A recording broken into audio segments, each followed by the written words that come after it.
Yellow. Welcome back to the cafe, everyone. I appreciate you coming here.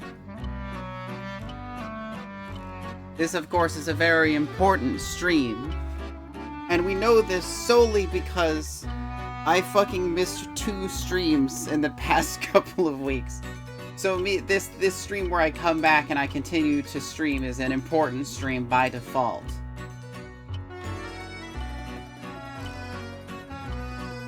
I know very little about this game. I know it's a VN. I know that it's a little spooky.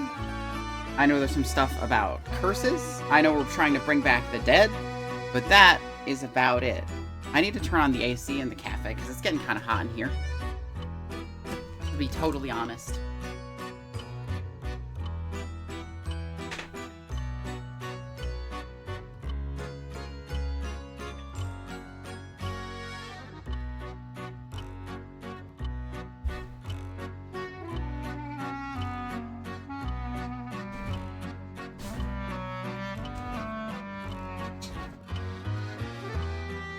Anyway, I hope you've all been enjoying yourselves despite my absence. I plan to lock down on doing some art. I managed to acquire an e-reader. So I've been reading a lot. And it's kind of been jerking me out of the funk I've been in terms of just like kind of playing video games and not creating anything. But I'm looking forward to trying to do some more art, painting more minis, doing that sort of thing, actually finishing my night haunt, especially. And hopefully bringing more energy to my streams.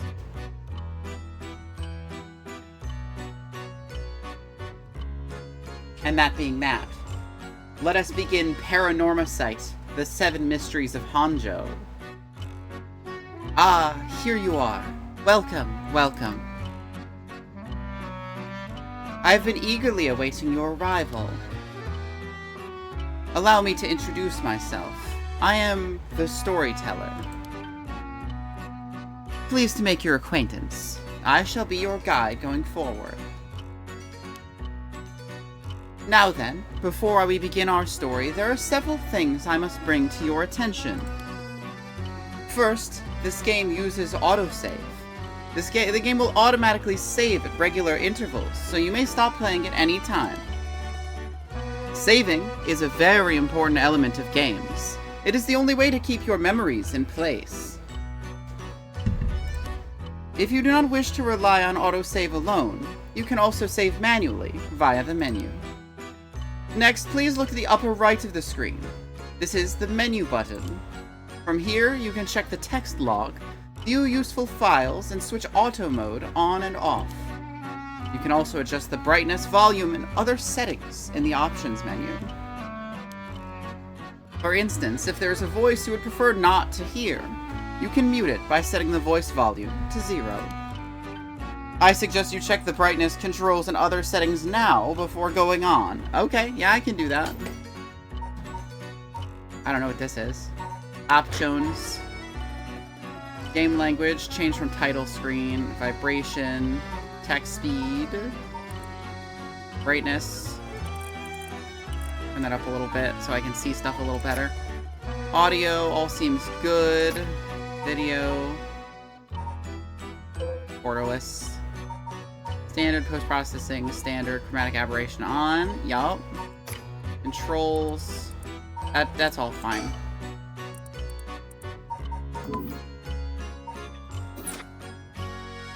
Cool menu. Cool fucking menu. Open updates page. Oh, how to play controls. I should have a controller, but I haven't hooked it up. So we're gonna do keyboard for at least this session. I will explain other essential functions when the time is right. Ah, there is one more thing I wish to confirm before we continue. It would feel strange to go on without knowing your name. Please, tell me what I may call you. Kate. I see. Catgirl Co., is it? No? Oh, how rude of me. Please pardon my mistake.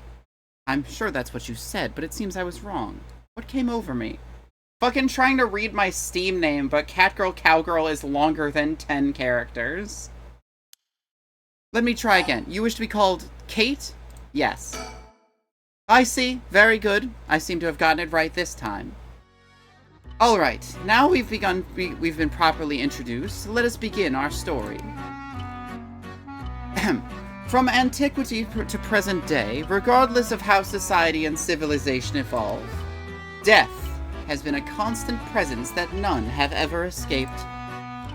Whether it's one's own or that of someone close, death is always a difficult thing to accept.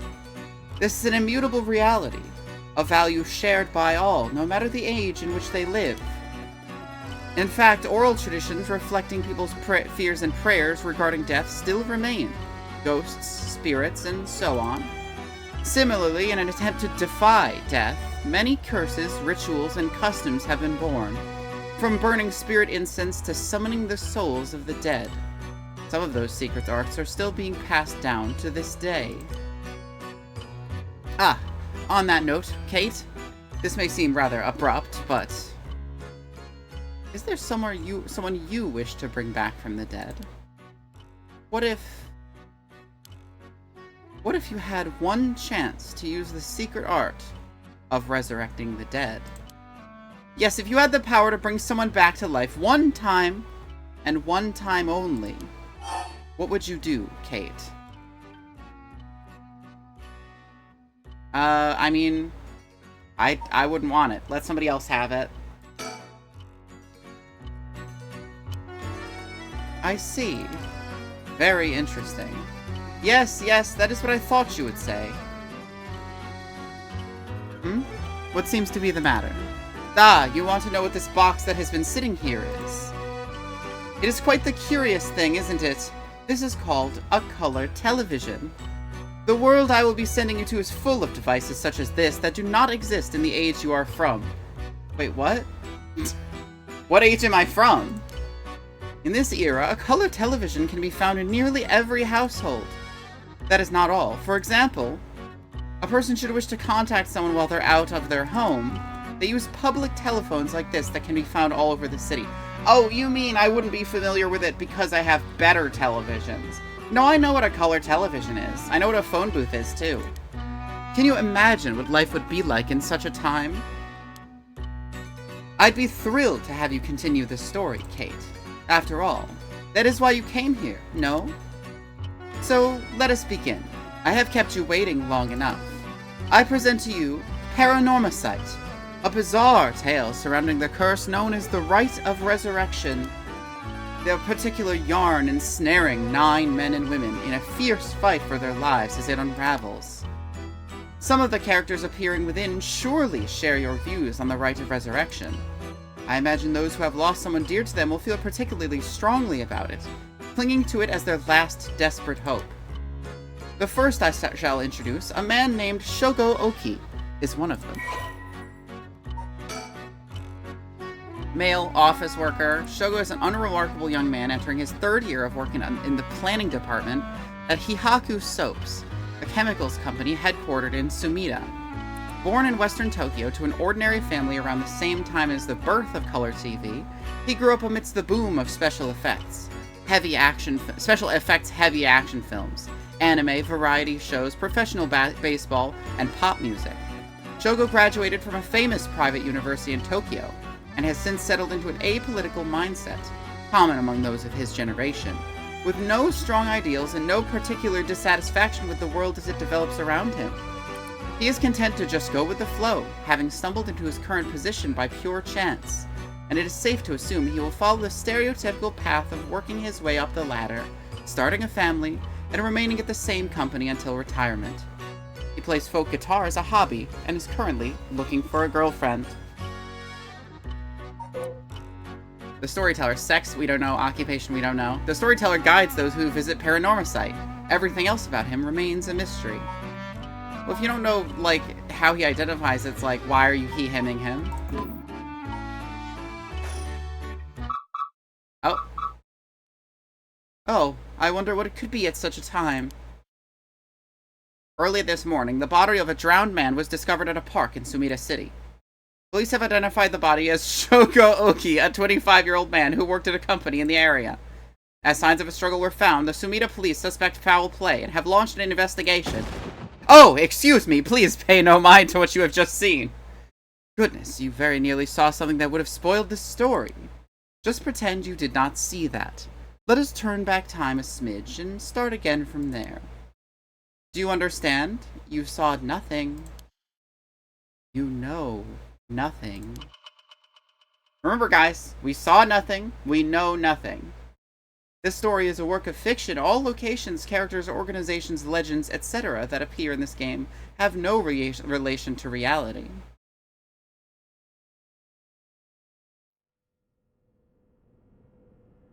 Square Enix presents... Shogo? Shogo, you alright?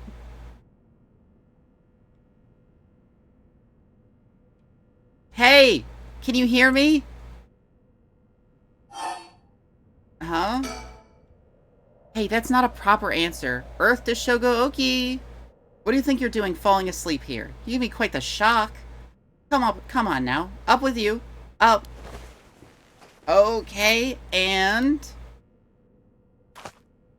There. How's that? Alright? Do you feel dizzy? Have a headache? Are your humors off balance? I'm fine, I think. There's definitely nothing wrong with my humors, though my head's still a little fuzzy.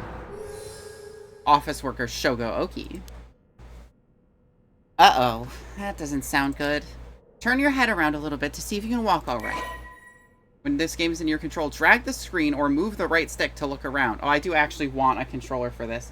But I don't have it right now, so, I will have to contact Holiday to convey the controller to me.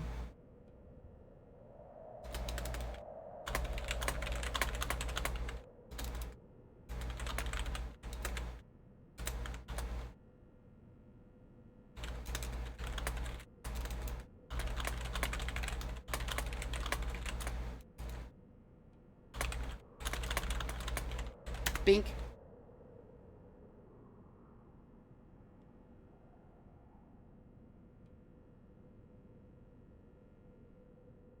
Okay.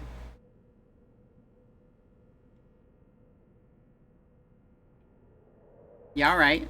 We're in a playground, I guess. Ah! Good, good. You seem to be fine. What a relief. Do you remember anything, like where we are or what we were doing? Oh no, you look so confused. You're messing with me, right? Stop it. You're scaring me.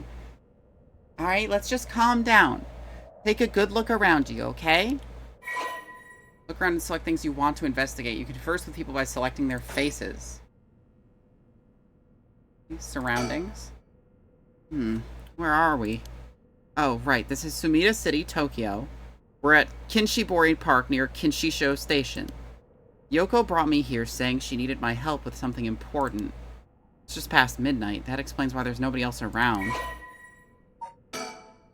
Sumida City, the district of Tokyo, eastern part of the city. Unlike the river, however, the name uses the character for ink and that rather than that for corner. Even now, people still frequently mix up the two. Kanto earthquake, site of character residence, blah, blah, blah, blah, blah. Opened 1950, conveniently close to Kinshisho Station and surrounded on all sides by roads. This paved park is a popular spot for people to meet or relax. Kinshibori Park was named after the Kinshibori Canal, part of the South Warigesui Canal, which can once be found nearby. In fact, the area's name, Kinshicho, was also derived from the canal. Thank you.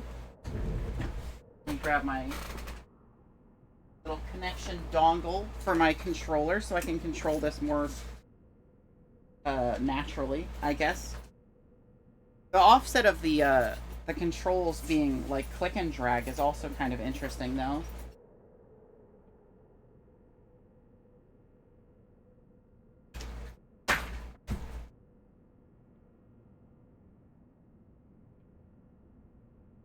Come on. Plug in. Okay, there we go.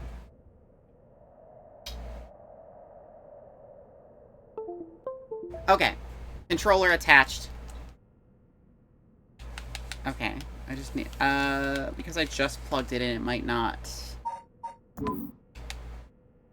We go to the menu.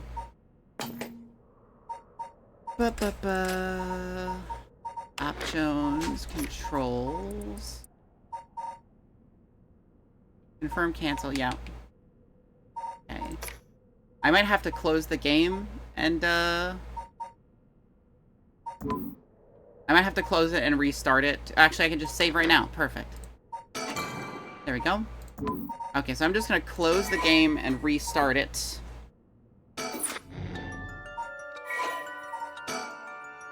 So that I can use my controller.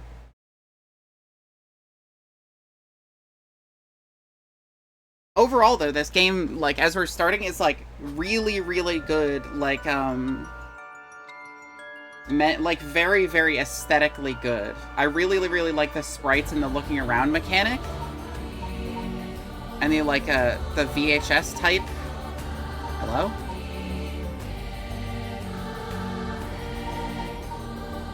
Hello?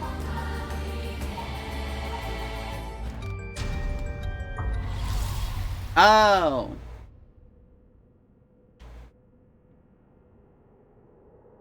Playground? That's an interesting looking playground. That it's crawling with kids during the daytime, but it's kind of peaceful here at night. Let me fucking change my controls around. Because this is a, Nintendo Switch layout type controller, so B is usually where I would hit confirm. So I had to swap them around. It's crawling with kids during the daytime, but it's kind of peaceful here at night. Surroundings, okay. Phone booth, for sure. These telephone booths are all over town. The lights are always on, so they can be used in an emergency. Updates page. Small booth containing a public telephone, most often found in parks or along roads. Local telephone calls can be placed at a rate of 10 yen per 3 minutes. Telephone booths capable of accepting prepaid cards known as telephone cards have begun to spread, enabling one to make a phone call without the need for small change. That's nice. That's Yoko Fukuma. I think we're already haunted, guys. Something just fell over in the cafe. I don't know what it was. That's Yoko Fukunaga. Good, at least I can remember that much. First met her about a month ago. She's 23, works as a housekeeper, and is really into the occult. If I think a little hard, I can probably recall a little bit more about what's going on. We only met a few times, but we've really hit it off. She's a lot of fun to be around. I have no idea how she feels, though. I get the sense she isn't thinking about me that way right now. But I got a thing for bubbly girls who are into dark things like the occult. Paranormal fanatic, Yoko Fukunaga.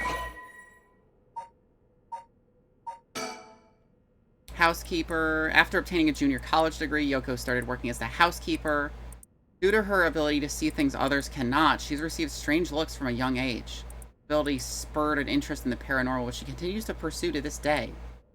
Following graduation, Yoko worked a desk job at a trading company, but butted heads with her supervisor, who was skeptical of the supernatural, and quit within a year.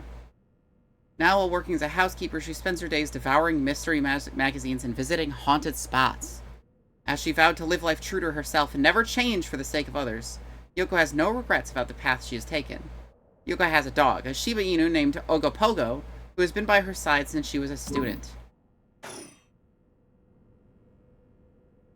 Recall. Let me think. What can I remember? Okay, her name's Yoko Fukunaga. We met about a month ago. What's the deal with this park?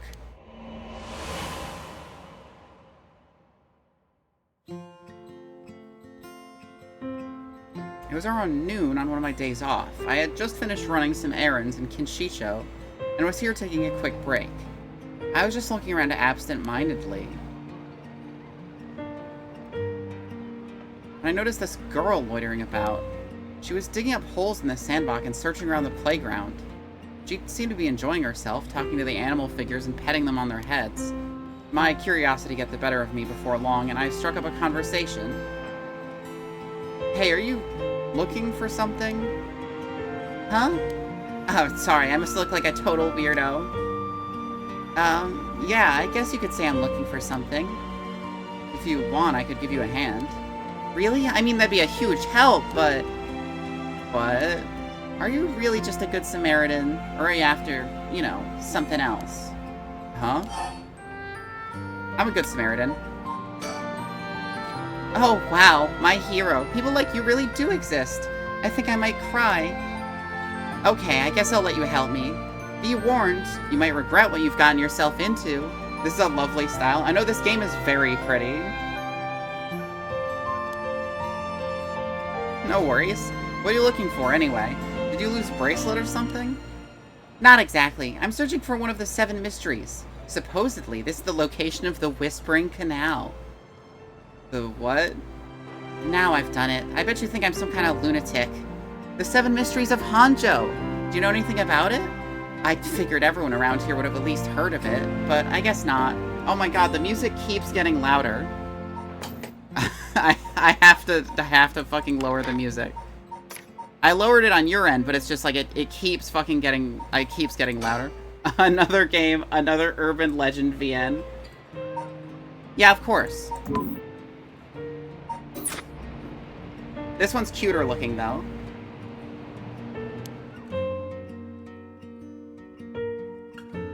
I mean, who doesn't like urban legends, right? Hanzhou is what the southern part of Sumida is called. A long time ago, the part of Tokyo was split into 2 separate cities. This gal has a type. Bullshit. The north part was Mukajima, and the south part was Hanzhou. Huh.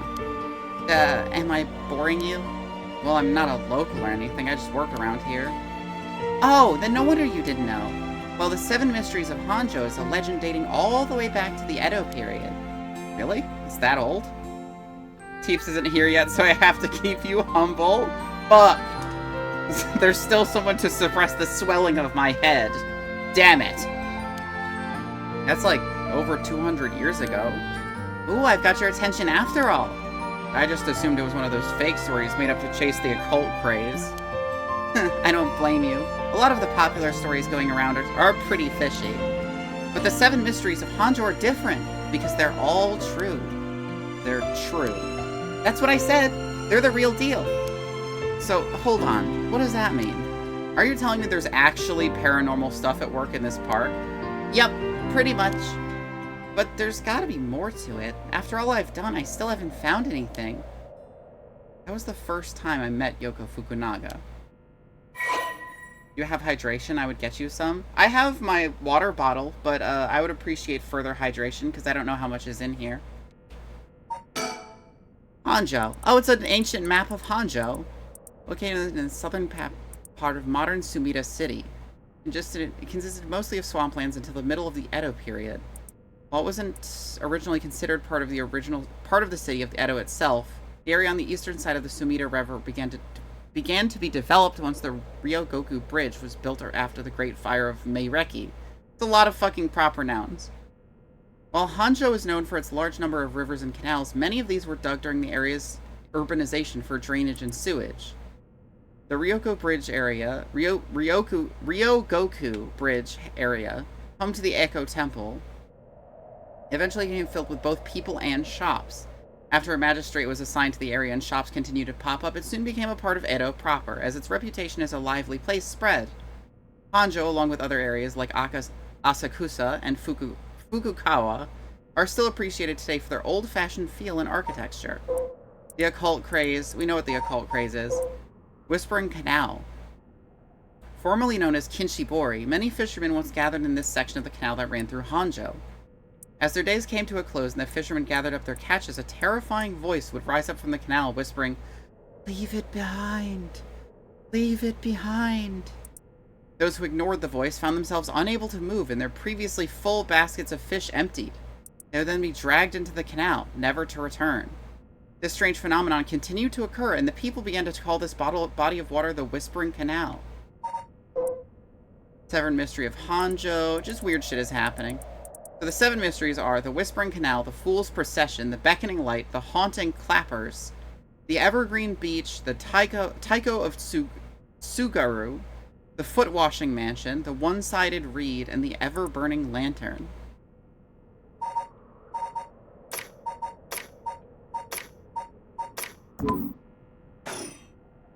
We exchanged contact information. We've talked on the phone a few times since. We've even met in person once or twice. But she never brought up the 7 Mysteries of Honjo again. I figured she'd gotten bored of it. Until today, when all of a sudden she decided to resume her search. But wait a second, where did Yoko go? Hello? Yoko? Hello? Oh, there she is. There she is. She's back to digging up holes in the sandbox and searching around the playground. She seems to be enjoying herself, talking to the animal figures and petting them on their heads. No animal needs that much petting. Not true. According to Yoko, the Whispering Canal, one of the 7 Mysteries of Honjo, is around here somewhere. It's apparently the story that the expression left at the canal originally comes from. I think I left myself a note about it. I should check my files. Geez, she's still at it. She's still at it. Well, I guess let's look around for something else, for something weird. Telephone booth. Right, she asked me to come here to help her look for one of the 7 mysteries. Actually, I think I did some research into the 7 mysteries of Honjo. I can't remember all too well. I should check my files. I already looked at them. Oh, there's another update. Okay. Oh my god. So this is all of them, basically. Oh, well, thank you for the follow, Danny. I hope you're having a good night. The Fool's Procession, a mysterious tale regaling an encounter had by a daimyo at his residence in Honjo's Ushijima, now Komagata High School. When walking around his estate, he heard that the sound of music, pretty much like that of a Kagura performance. He commanded his people to find the source, but no matter... I'm sick, had to stay home from work? Oh no, I totally get it. The music would fade when one neared the Warigesui Canal. The source of the sound was never located. This story is also known as the Procession of the Tanuki, as many were of the belief that it must have been those mischievous tricksters behind it all. The beckoning light. While walking along the road near Hoonji at night, one might spot a hazy lantern light up ahead, despite there being no one around. Following would cause it to go out suddenly when getting near, but just when one fears the darkness might swallow them up, another light will appear further ahead, as if guiding the one who sees it. Some say the flame is benevolent, leading people to their homes, while other people believe it is a monster, leading people astray. Some even believe it's the vengeful spirit of someone that died, luring the lost to the land of the dead. Very Will-o'-the-Wisp. The Haunting Clappers. As the evening bell rings in Iricho? I don't know. Near present-day Shumoku Bridge. A night watchman patrols the dark streets and announces his presence by shouting warnings about fires, all while striking his wooden clappers. But tonight, the sound of another set of clappers answers back. He curiously claps his clappers together again. Clack, clack. But the echo answers again. But no matter how hard he searches for the source of this second pair of clappers, he never finds it. Some say it was the work of a mischievous tanuki or kitsune, while others say it was a warning from spirit of someone who lost their life in a terrible fire. The Evergreen Beach. Once upon a time in North Okurabashi, a beautiful beech tree stood in the garden of Lord Shinden's residence, now known as the formal Yasuda Gardens. It was so impressive that the house became known among the people as the Beach Residence. Somehow, no one had ever seen a single leaf fall from the tree. As rumors spread of the eternally green tree, it became known as the Evergreen Beach. However, this particular subspecies of tree was actually an evergreen, so the lack of fallen leaves was nothing out of the ordinary. This has led people to say that the strangest part of this legend is the fact that it even became a legend at all. The Taiko of Tsugaru. There once was a daimyo from the Hirosaki domain in Tsugaru who built a residence in Michodiricho on a large piece of land. On this estate was an almost 8-meter-tall tower that served as a lookout for fires. Only a designated firefighter was allowed to use the large drum that resided on top of the tower in the event of a fire. While most towers use wooden blocks to sound the fire alarm, for some reason this residence was permitted to use drums. The residence and its special privileges led to much speculation and gossip among the townsfolk. That's not even slightly supernatural. The Foot-Washing Mansion. This is the story of something that occurred in the dead of night in a residence in Mikasacho, modern-day South Warigesui Street in Kamezawa. A foul-smelling wind rattled the house. Suddenly, a giant foot drenched in blood smashed through the ceiling. "Wash!" it commanded. After the servants carefully washed the foot, it returned from whence it came, fixing the roof it had broken. A man who had been visited by the foot every night asked a friend to trade houses with him. That night, the foot stopped appearing.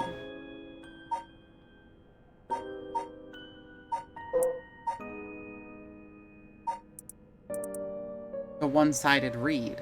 There was once an infamous rogue by the name of Tomezo who fell for a woman named Okoma.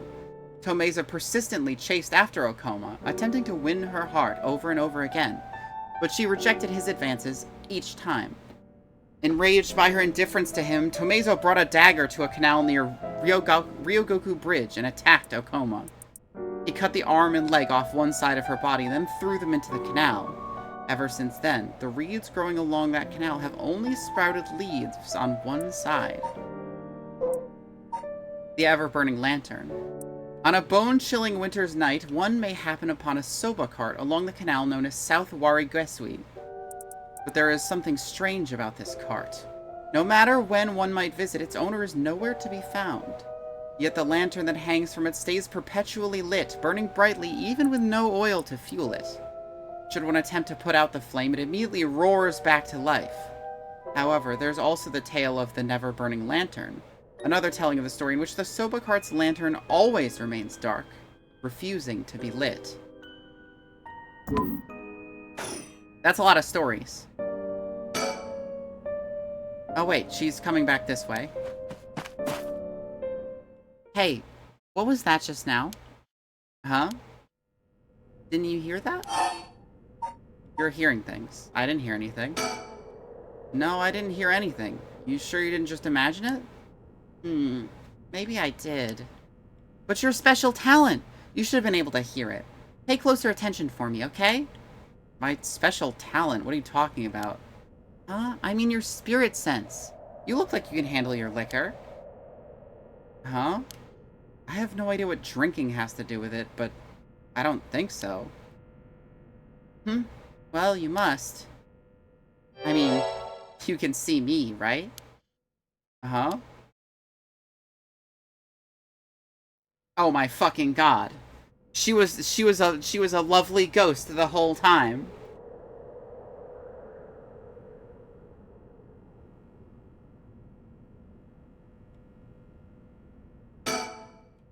Me too.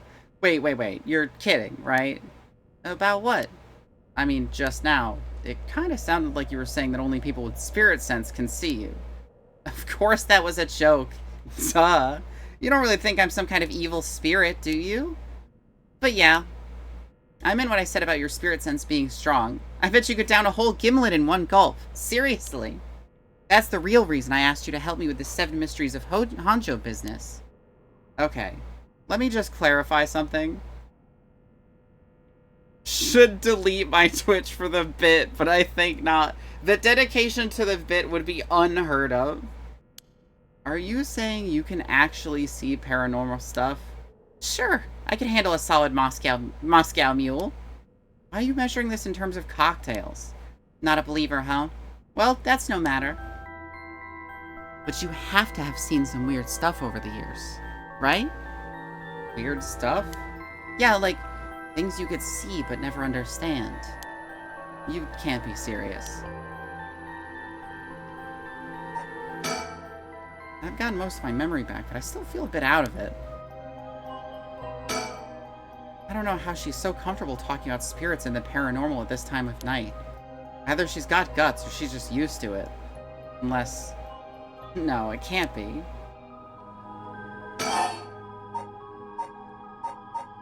Unless this was Tumblr, in which case there are several popular posts with account deletion as a punchline. True. Totally unrelated, but do you actually drink? Real alcohol, I mean. Whoa, talk about whiplash. I didn't expect you to start making small talk. Well, our conversation was getting a bit dark. I figured a change of topic might lighten things up.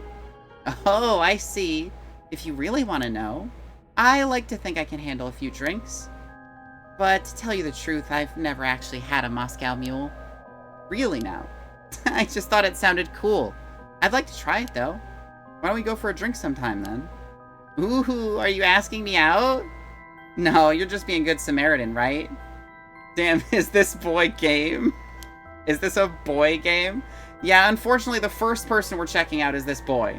We're investigating the story that this boy has. No, that's not what I meant. I'm just kidding. Yeah, I'd be up for that. But only if we find one of those 7 mysteries. Alright then, let's get to work.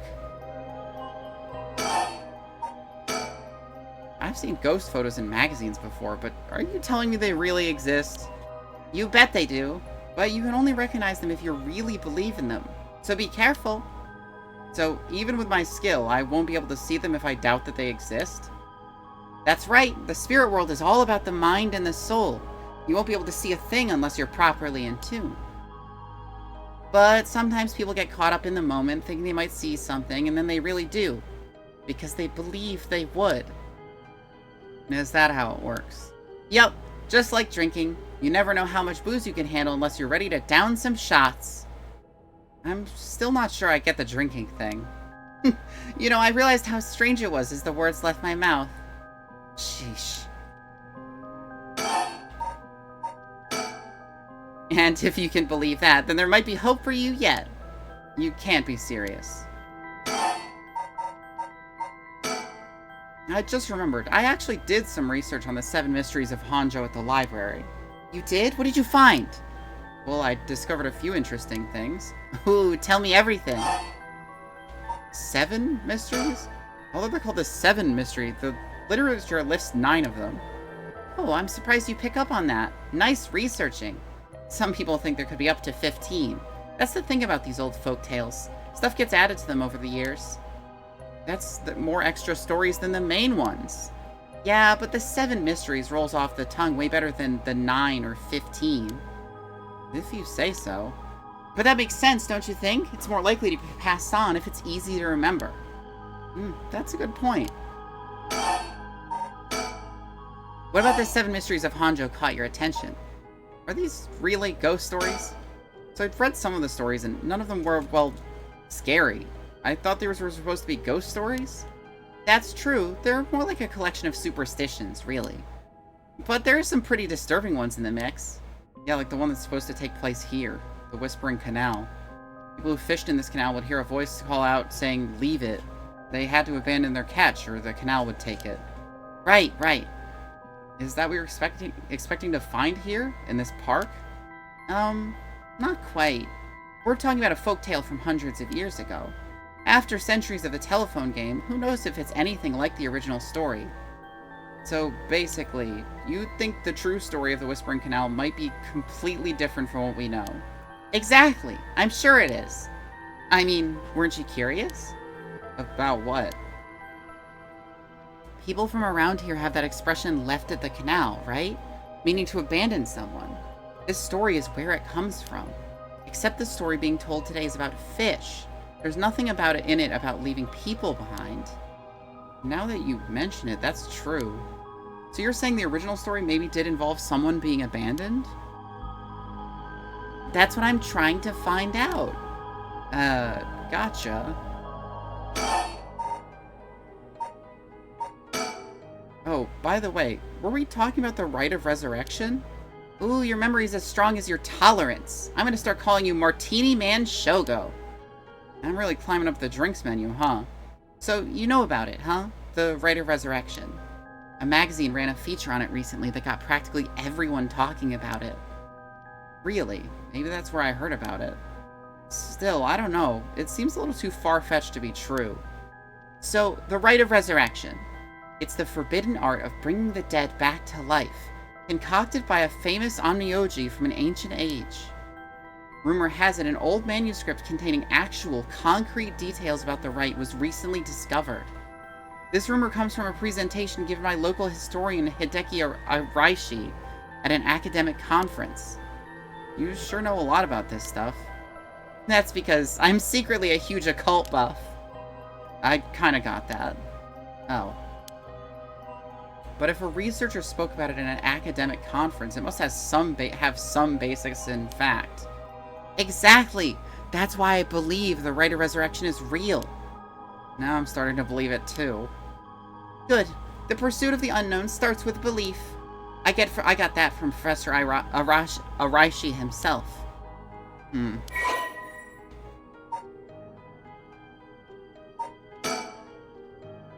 As indicated by its name, this manuscript holds detailed instructions on how to perform the secret art of reviving the dead. This forbidden ritual is said to have been devised by a once famous onmyoji.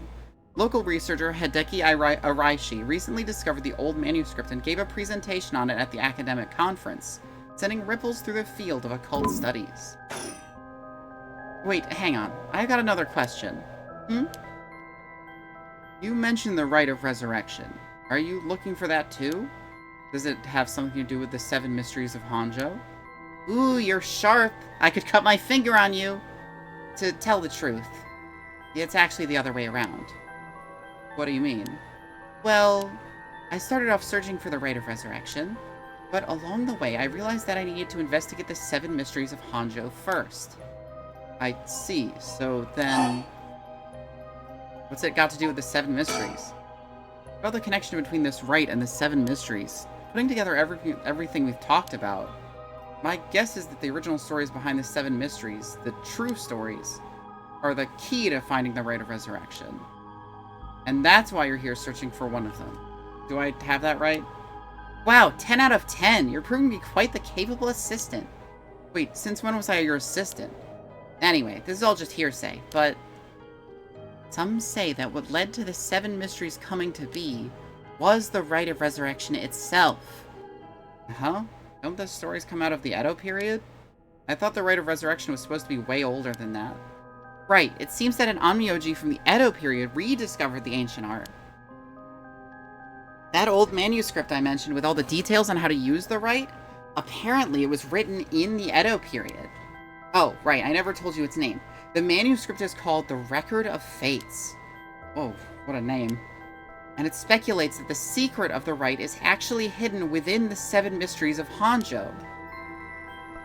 So now, the 7 mysteries are a hot new trend. Among who? You know, this whole thing's starting to sound pretty questionable. Come on, remember what I said about the pursuit of the unknown? It starts with belief. Right. Record of Fates, the old manuscript from the Edo period written by the sorcerer who recovered the Rite of Resurrection. It's viewed as a priceless, thank you, an authentic document due to its detailed account on how to perform the ritual. Why are you looking for the rite? If you're looking for a way to bring someone back from the dead, does that mean you've got someone you want to bring back? You know what, forget it. It just came to mind, so I thought I'd ask. Didn't mean to pry, sorry. No, it's fine. I figured I'd need to tell you at some point. It's Ogopogo. Ogopogo? Yeah, I want to bring Ogopogo back to life. He died in an accident about a month ago. Ogopogo died. Oh, right. Ogopogo was my dog. I had him for 8 years. Ah, okay. Your dog. Gotcha. You spent a long time together. Losing him must have been really hard for you. Yeah, to be honest, I'm not sure if the rite even works on dogs. But as soon as I found out about it, I knew I had to give it a try. I don't think I could forgive myself if I just let the opportunity pass by. Definitely. Now I understand why you feel so strongly about it. Thanks for telling me. I know this must be hard to talk about. But you know what? All that led me to meeting you. So at least something good came out of it. Though that doesn't mean I'll stop looking, obviously. Yoko, I'll do everything I can to help you. Yay, I'm so glad to hear that. Let's keep up the hard work then, yeah? Whoa. What the hell? Feels like the air just changed.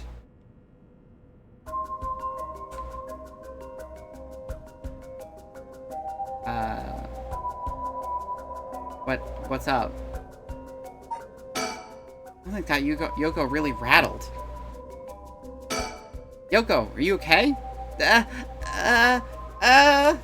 Hey, what's wrong? Stay with me. No, this can't be. No, no.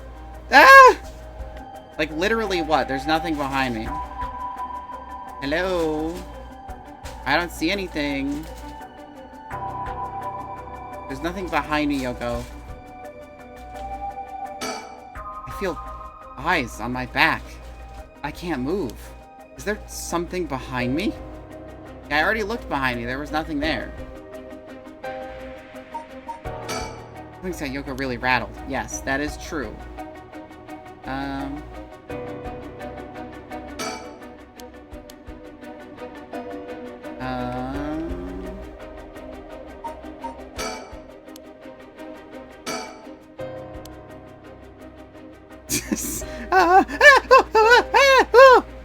Yoko!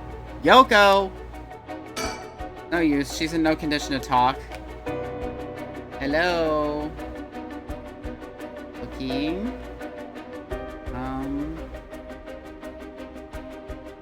I'm starting to think there's not actually anything even behind me. Yeah, I know something's got Yoko really rattled. Ugh, I don't get this. What's going on? Did something happen? Yoko? Oh, fuck. Oh, shit. Yoko, you good? Yoko? Huh?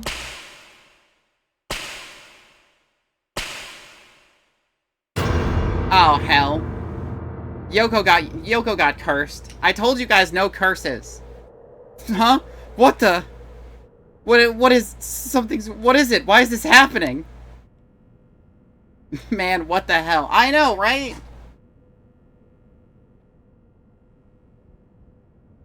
Misogyny is real. True. Kinchibori Park.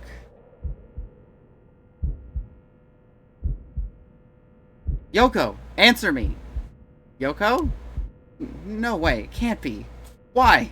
Why? Why? Gotta calm down. Calm down, damn it. You don't know she's dead. You're not a doctor. It's fine. You're fine. Everything's fine. Oh, fuck. Ah! What the hell just happened? No, damn it. I've got bigger problems. Yoko, just hold on. Everything's gonna be okay. Oh, God. She's not breathing. She's cold, and I don't feel a pulse. This can't be happening. Okay. An ambulance. Right. I gotta call an ambulance. I need a phone. I know where that is. Right, the phone. I gotta call an ambulance.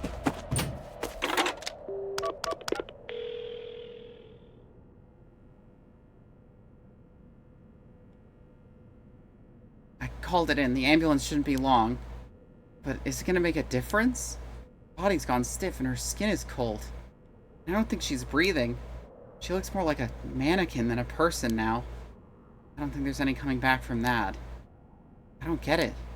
A few minutes ago, we were chatting away without a care in the world. Yoko. How did this happen? How could someone so bright and bubbly just suddenly drop dead? Resurrect her. Simple as. Uh-huh. Oh, that's right. If that rite of resurrection she was talking about really does exist, there might be a way to bring her back. If someone can just drop dead out of nowhere like they were cursed, then why shouldn't there be a way to bring them back to life? Damn it, it's like Expedition 33 in here. Your friend just died. So true. Everybody's gonna start fucking speaking French. Like out of nowhere. Yoko believed in it, so if I believe in her, it seems completely possible. Maybe, just maybe, I can still save her. Even if I've got to deal with spirit senses and curses and whatever, I've got to try. Wait for me, Yoko. I promise, I'll use the rite of resurrection to bring you back. Right before she died, I felt a strange presence a few times. And it seemed like she saw something. Something that shook her to the bone. There's definitely something strange going on. And maybe it's still here. What could she have seen? She mentioned that the hand in the, like, the thumb in the pocket when this girl just died. She mentioned the rite of resurrection and 7 mysteries were connected. So maybe whatever it was she saw had something to do with the Whispering Canal. Whoa! Damn it, that presence again. Must be around here somewhere, but where?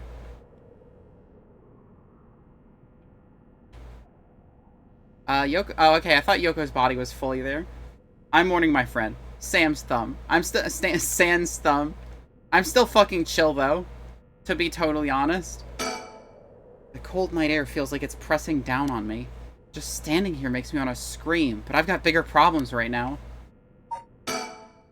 Something here, I know it. I just need to look harder. Although, if some innocent poking around about the 7 mysteries was enough to get Yoko killed, a good chance of the same thing happening to me. I already knew that when I decided to get involved. The chillest thing you can do is spin in place while rapidly scanning the environment. True! Hey, Yoko. Oh. Huh? There's something on the ground. Did Yoko drop this? Oh my god, the fish basket. I didn't notice it till now, but there's a small wooden sculpture by her side. It's 3 or 4 centimeters tall. It looks like it could have been a keychain, but from how rotted it is, it's way too old for that. Despite how tiny it is, I feel an almost palpable malice radiating from it. What the hell is this thing? Cursed stone acquired, the Whispering Canal. Oh fuck. Ow, shit. Oh, hey, hi. Ugh, what the? Leave me. Help me. Why? It hurts. Are these the Whispering Canal's memories? Ugh. Such deep sorrow. A resentful memory is flowing into my mind. Turn their backs, they walk away, leave me behind, drop dead. Kill them. Kill them! Those who walk away. Kill them all! You have acquired the power of the Cursed Stone, the Whispering Canal. You can use it to kill those who walk away from you. Press the Use Curse button to kill your target as they attempt to depart. What? Gah! The murderous impulse seeps in my soul like thick black tar. Now. Kill. Can you hear it, Curse Bearer?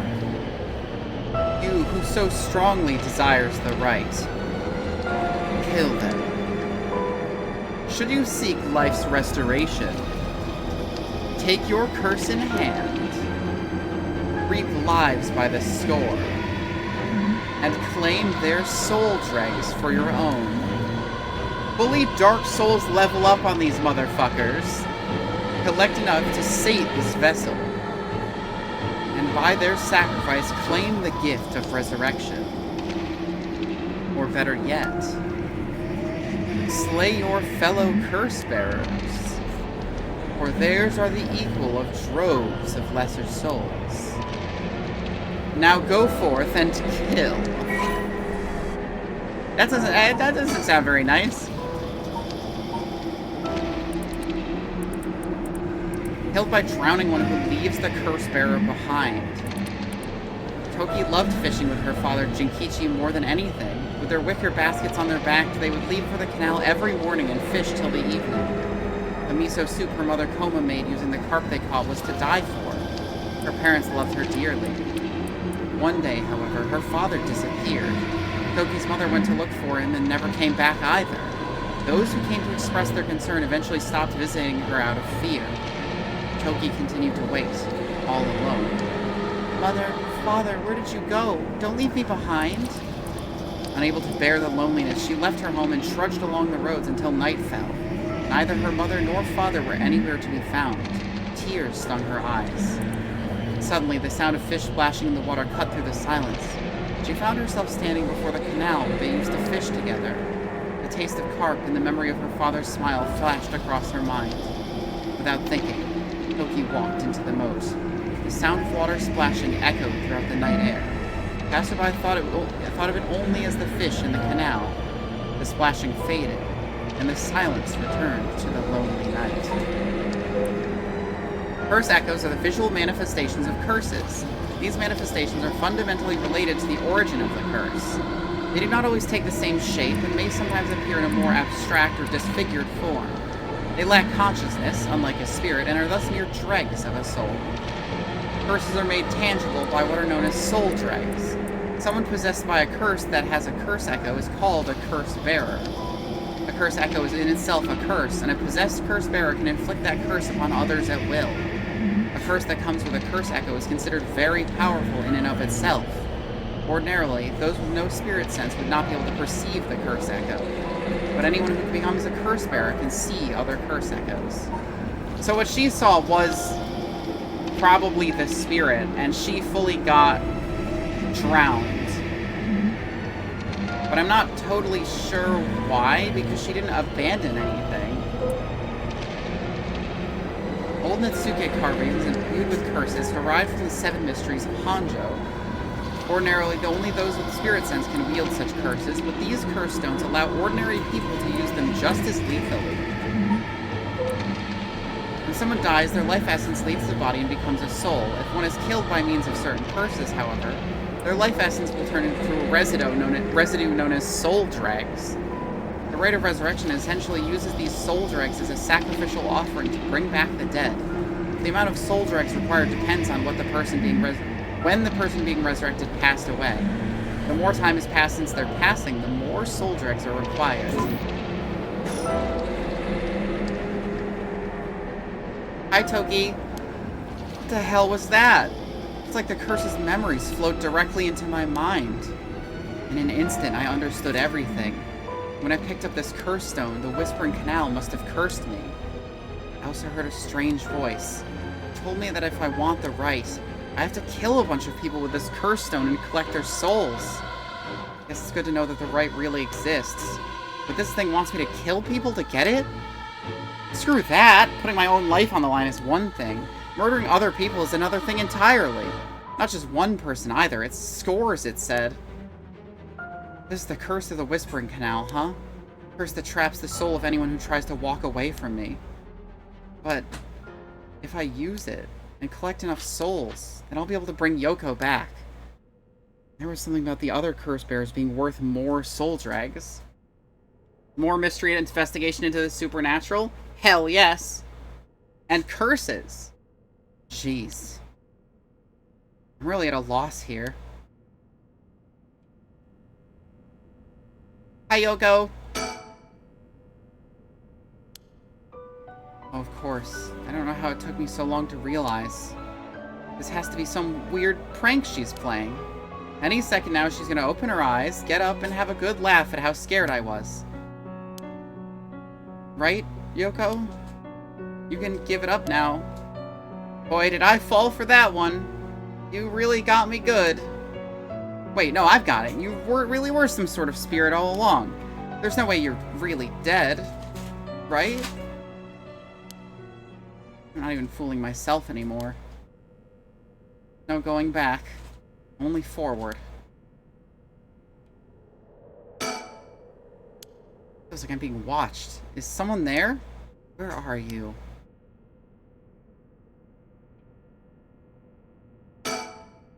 Some guy in a suit. I look closer. Is there someone there? I'm gonna call out. Hey! Who's there?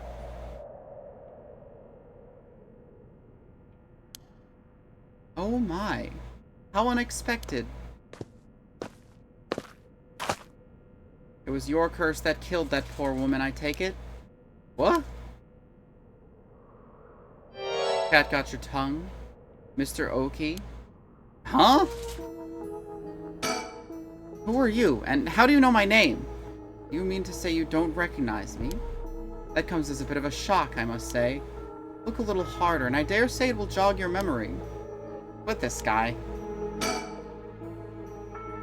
tall, humorless-looking man. He doesn't look familiar to me. He's acting like he knows me, though. Have we met somewhere before? That man, who is he? He looks to be in his 30s or 40s. He's all dressed up in a suit and tie, but Somehow he looks real shady. What's he doing here? Was he watching us all this time?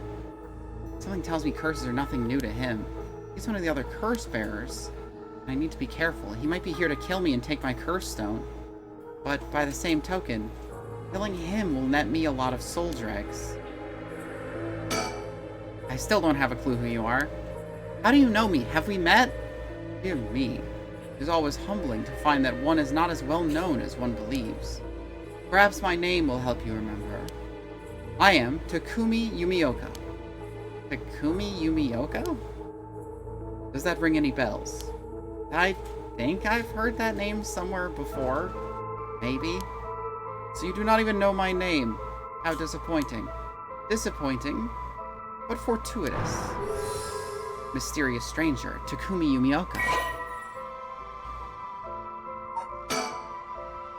A man who is covertly watching Shogaoki at Kichibori Park. True!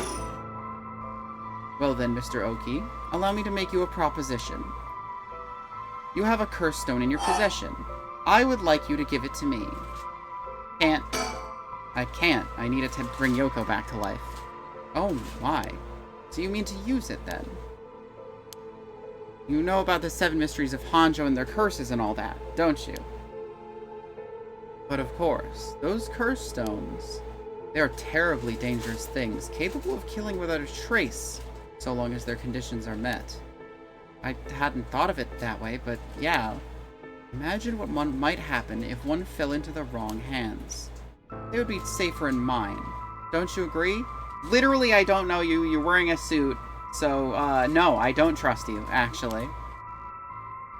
Although it seems I arrived too late to stop you from killing that poor woman. What do you— that wasn't me! I'm willing to overlook your indiscretion, but only if you give me your curse stone. No way in hell! For all I know, the wrong hands are yours. Very well. I had hoped to settle this amicably, but you leave me no choice. Amicably. This Takumi guy must have a curse stone of his own. Yeah, no, that makes sense. At least it'd be safer to assume so. It would explain how he knows so damn much. He can kill me instantly as long as he fulfills his stone's conditions. Until I know what those conditions are, I can't make any sudden moves. I have to keep him talking, learn what I can, and figure out a way to get my curse out first. Oh my god, his curse was the foot bath. The foot washing thing. If he washes my feet, he can kill me instantly. How can I get him to leave me behind? It would be a waste not to take this chance to find out about the other curse bearers. I need a topic that'll keep him talking. My best bet would be... What do you want with my curse stone anyway? I intend to seal it away in a secure location so it may never be used again. I'm certain that you too would rather be free of this burden. The power to kill without fear of consequence is, in itself, a curse. There are many ne'er-do-wells in this world who could not resist the urge to use it. All the more so if promised the chance to resurrect the dead. You'll seal it away? How? I will put it in the care of a sorcerer who is well-versed in supernatural matters. If I have gained your trust, I must ask you to hand me your curse stone. You haven't gained my trust, but that does make sense. Personally, if it were me, I would be like, well, if I can come with you to meet this sorcerer and hand over my stone to him personally, maybe. I want to use my curse on him. I have to get him to walk away and leave me behind. Now, what would convince him to do that? Scenario 1, he does what he came here to do.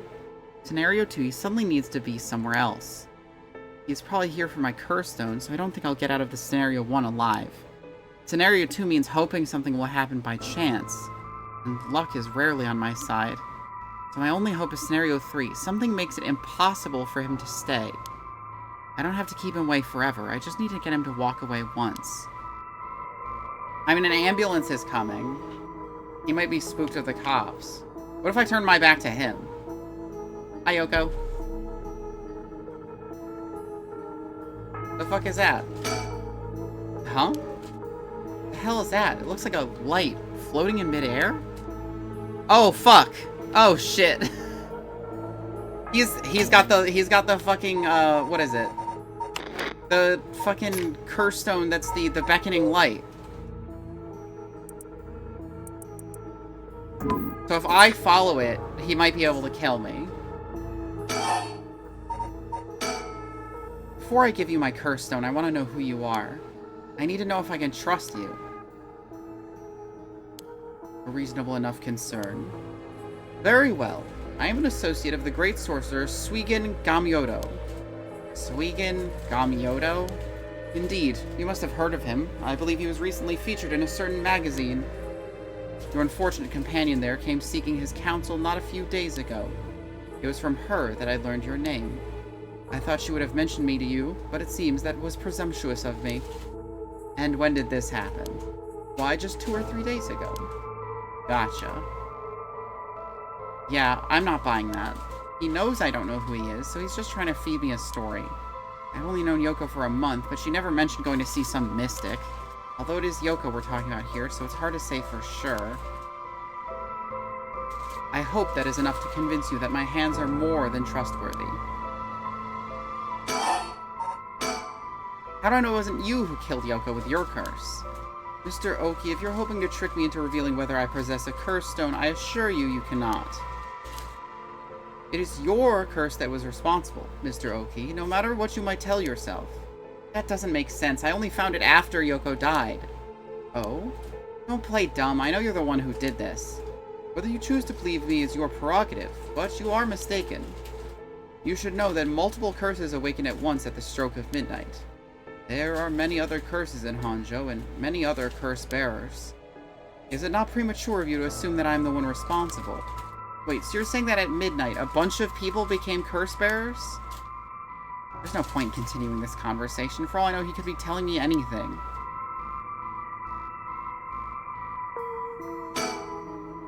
Whoa, it's coming closer. Another one of the 7 mysteries? Looks like a will-o'-the-wisp, maybe? Was there anything like that in the 7 mysteries? Yes, there was.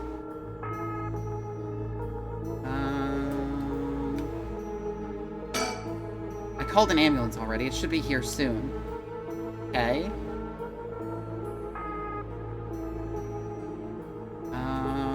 Not seeing anything that could convince him to leave.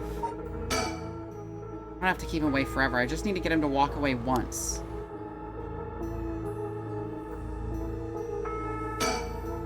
It's creeping me out, but it's staying put for now. I should probably leave it be. I mean, if I tell him that there's a thing there and he walks over there, then he's not a curse bearer. Or he is, and he gets killed by another one.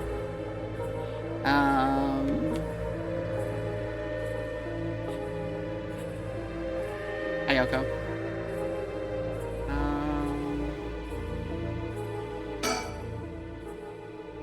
Yumioka, he said his name was. He hasn't taken his eyes off me for a second. Even now, he's still staring right at me. Who the hell is he? Maybe if I focus, I can recall something useful. Takumi Yumioka, how the hell does he know me? It's not like I've been getting out much. I barely have a life outside of work. Father? Not so. Wait, that's it. My work, that's how he knows me. I've never actually met him, so it totally slipped my mind.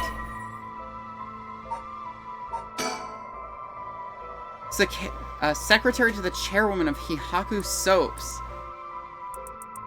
Worships the company chairwoman Natsue Yamamori and demonstrates his unwavering loyalty through his swift and exact execution of every task given to him.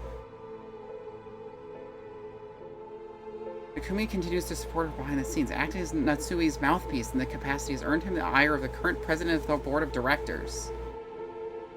Takumi knows the names and faces of not only all employees at work at the head office, but also the temporary workers in their factories and warehouses, and even their main suppliers.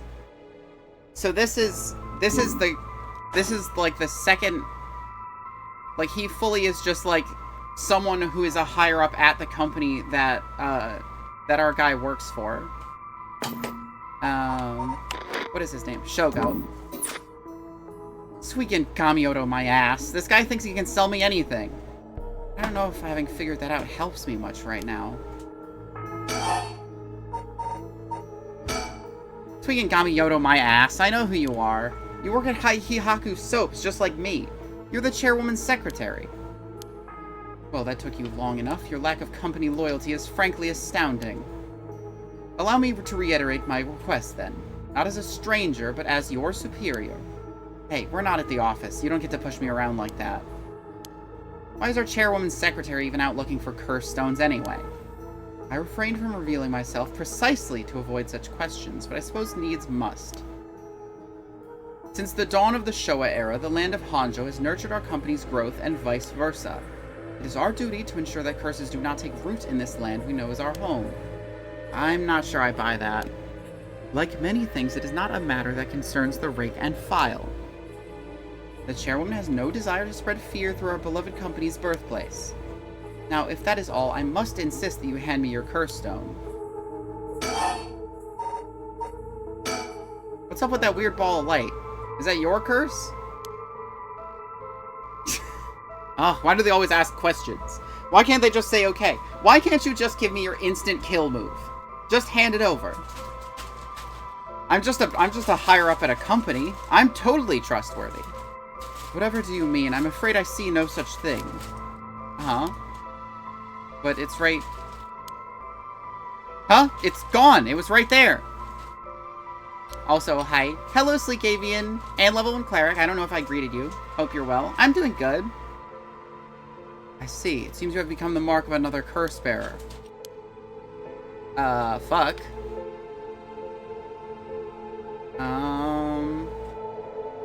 What appears to be not here, which is good. I just need to not follow it.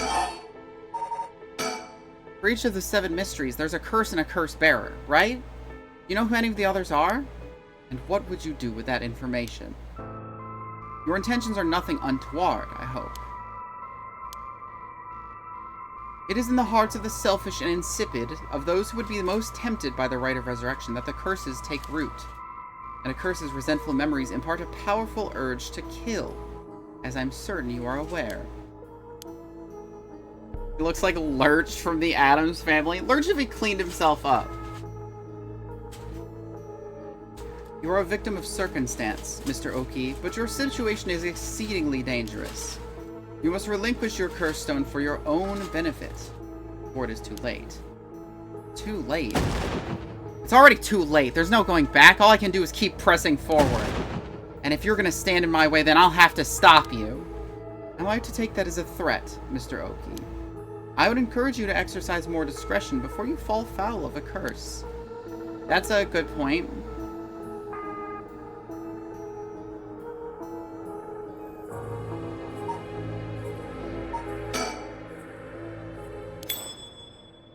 Wait, I've got it.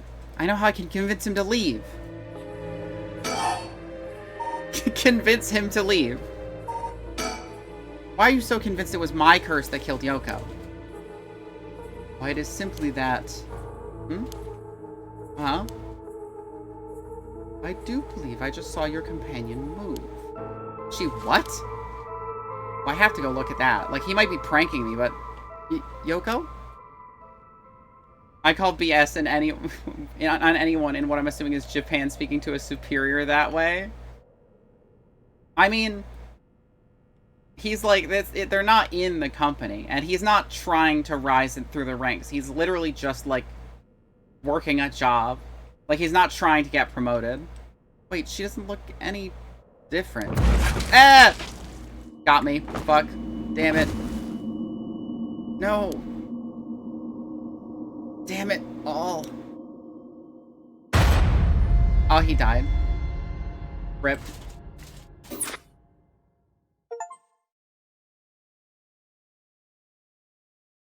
My, Kate. You seem to have arrived at a less than favorable result.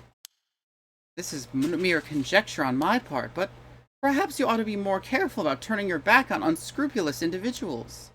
Fear not. You may make as many attempts as you please from before your unfortunate mishap. Okay. Thanks. Very well, just remember, whatever you do, do not turn around. Okay, alright.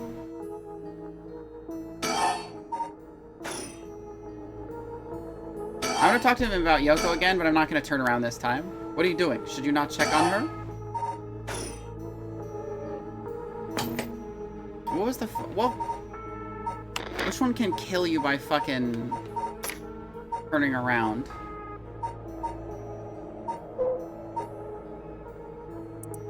Beckoning Light, Haunted Clappers, Evergreen Beach, Psycho, Foot Washing Mansion, One-Sided Reed. It might be the one-sided reed. Like, you might just be cutting me in half. Oh, crap! I totally forgot! What is it? I called an ambulance. Oh, right, I forgot to mention, I called an ambulance. It should be coming any minute now. An ambulance. Have you lost your mind? They will arrive to find you standing next to a corpse, alone, in the dead of night. No doubt they will hand you over to the police, who will have some questions for you.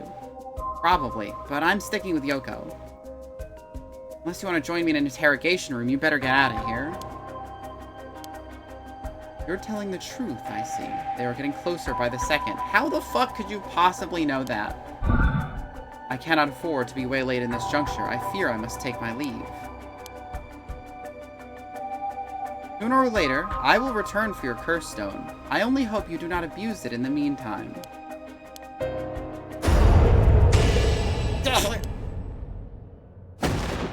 Shoko Oki, you dare! Oh, there he goes. Ow!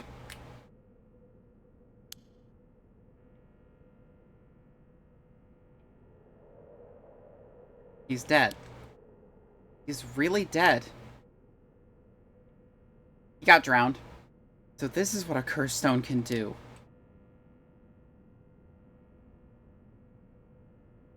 Whoa. The curse stone of the Whispering Canal has gained a 1% soul dregs. All I have to do is kill 100 people.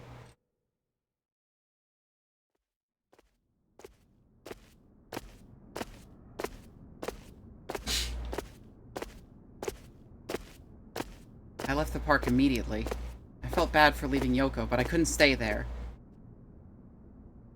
The emergency medical services will probably take care of her body. Takumi's too. This will be all over the news tomorrow. But until then, at least I know she'll be in a safe place. The morgue. Alright. I have to find my next sacrifice quickly. I've got no time to waste. I need to find the other curse bearers and collect their souls. Killing Takumi barely got me any soul dregs. I guess he must have been a curse bearer after all. It's not enough. The soul of a non-curse bearer amounts to little more than leftover breadcrumbs. I have to think of places where the other curse bearers in the 7 mysteries would be. The curses were activated around midnight. The others are bound to be active still. I should check to see if there are any other places with connections to the mysteries nearby. At the very least, another curse bearer might be thinking the same as me. Meaning I could run into them. Let's see, which of the 7 mysteries are closest? Probably another one by the river. I'm in the Kinshicho area right now. The haunting clappers are on the other side of Oyoko River, just over Sumoko Bridge. The foot washing mansion and the ever-burning lantern around South Wari Gesui Street, past the train tracks. Maps? The blue stuff on maps is ocean. And water, usually. Green stuff is, like, land, in case you're wondering. I think my favorite kind of map is probably a topographical map where they do the like, drawings to indicate elevation, which I think are very cool looking. Those little dash lines are train tracks. I've always been pretty good at reading maps. Like, even as a kid. And further along Oyoko River, I'll find the beckoning light at Hanoji Bridge. Those 3 places are the closest, so I guess I should start there.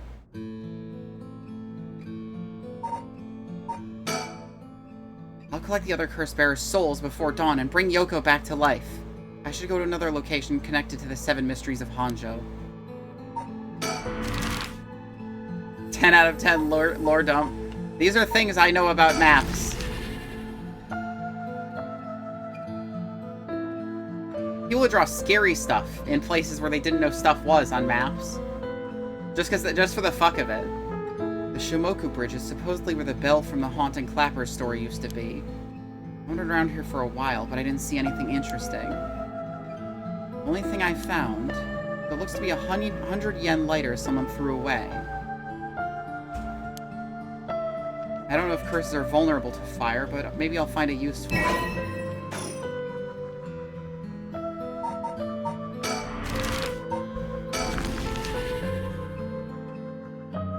South Warigesui Street. The green is land. True! Both the Foot Washing Mansion and the ever-burning lantern are from this area. This late at night, even a road as big as this one is silent as the grave. Is it just me, or is it oddly dark around here? Could this be...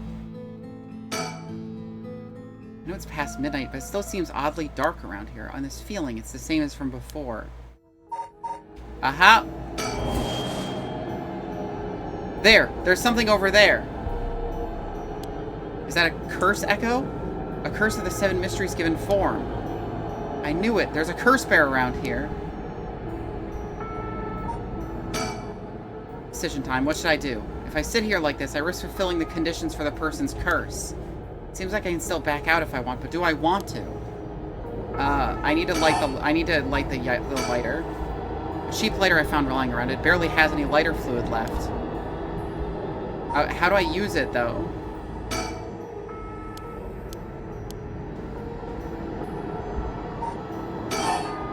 Use the lighter.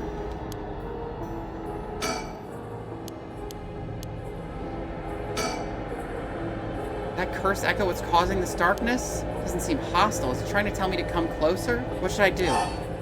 Observe? No, approaching would be stupid. I should keep my distance.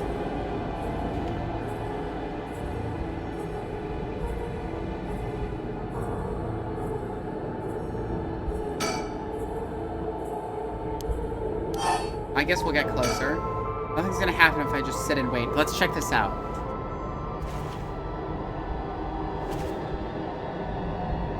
Oh no, this guy's head is fully chopped off.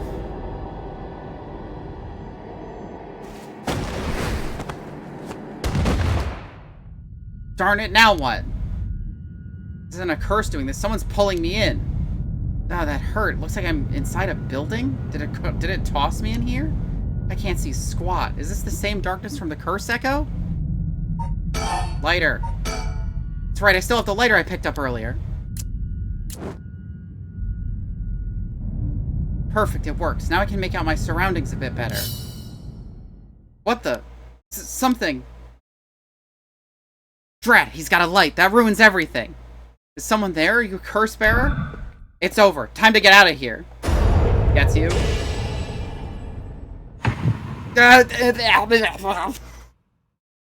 Fucking Lamau.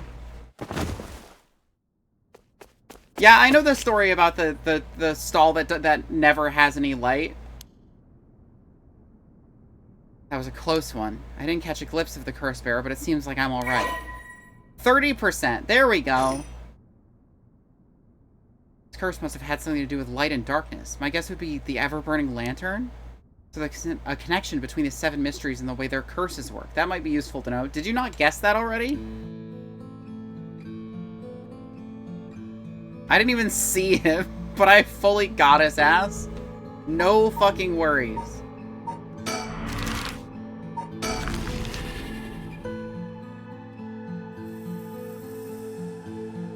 Okay, so this is the bridge, which is... I forget which one.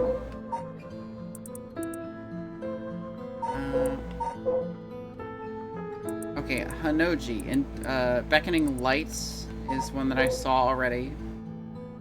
Chumoku Bridge. Yasuda Gardens. Midoricho. Ryogoku Bridge.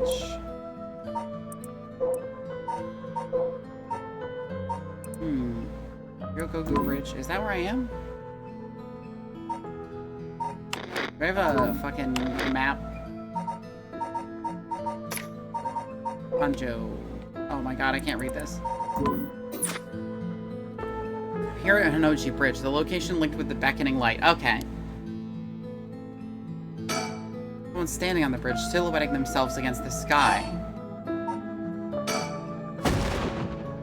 Wait. Fine, I'll go first. Whoa! I see. Interesting. Well, now, this is a surprise. Eh? Who are you? If you've got the wrong guy, just say so. He's a flamboyant fellow. I wouldn't bat an eyelid if this were the inner city, but he stands out like a sore thumb in these parts. Along with one super shady-looking guy, only a curse bearer would have any reason to be here around this time. Maybe I should talk to him. Come now, it won't hurt to at least tell me your name. What are you doing here? Very good. You shouldn't give up your name so easily, especially not to strangers. Gone is the age when might made right. Nowadays, it's information that rules the world. You do well to remember that. You're the one who asked. Your name, your address, your phone number, your age, your occupation. Your personal information is much more valuable than you might think. You should treat those things with care. I wonder if he's wearing fucking cowboy boots also. So I guess you don't plan on telling me anything either then. You could call me Richter Kai, private detective. But didn't you just say not to? Never mind. You say you're a detective? That's correct. I'm a man who deals in secrets. Don't expect me to share any more information with you, though. I only told you so we could have an understanding.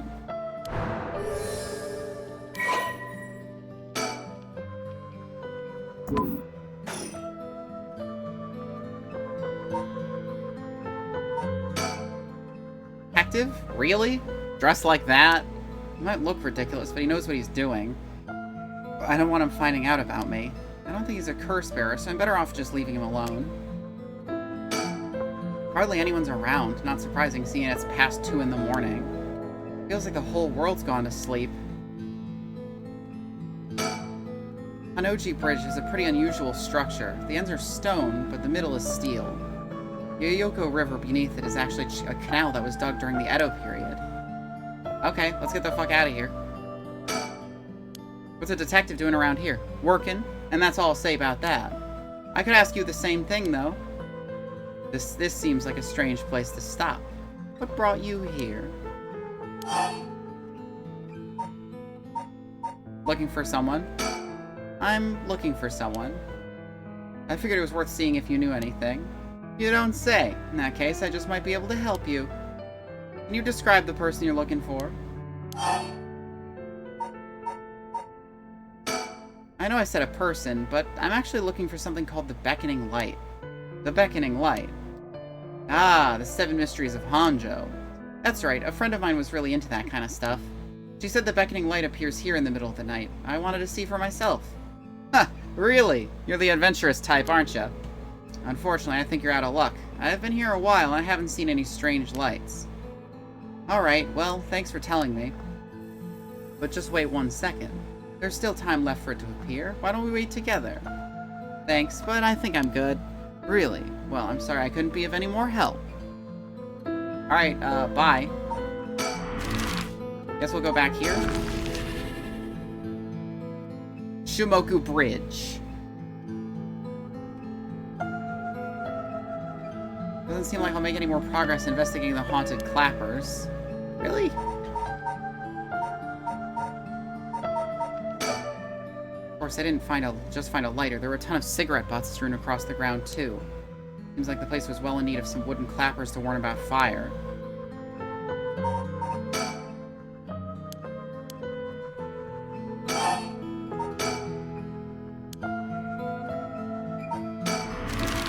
Guess we'll go back here again.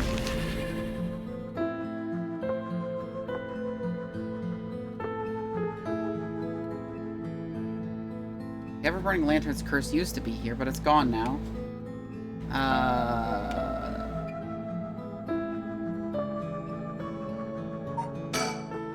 The Ever-Burning Lantern is the curse responsible for this. I guess maybe its condition is something about me being in total darkness? Good thing I had this lighter. It seems to have saved me. Okay. Guess we'll go back to the cowboy. The cowboy detective.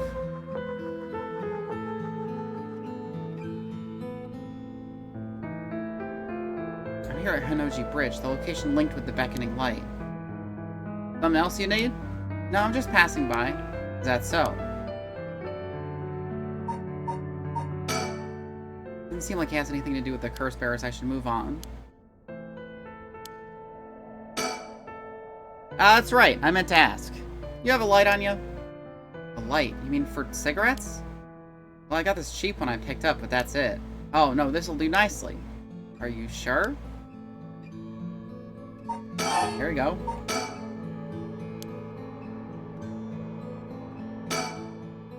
Anyway, I should get back to work. Once you're gone, of course. Is there a reason I can't be here? Of course, my work is top secret.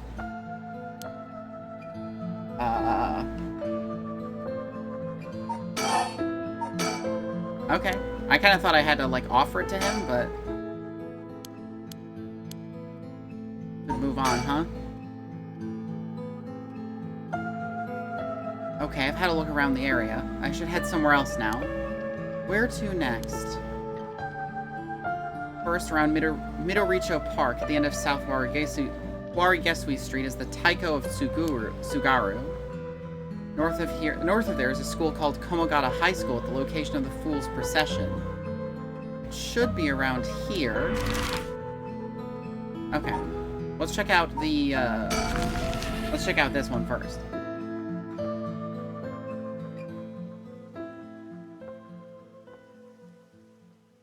This is Midoricho Park, location of the Taiko of Sugaru, one of the 7 mysteries. Huh? Someone's there! 2 men, one middle-aged and the other a young adult, talking to each other.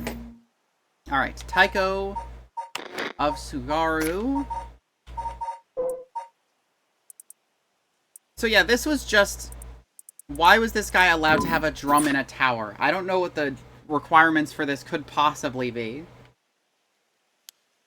Good chance that one of them could be a curse bearer. I'll try to scope things out without being spotted.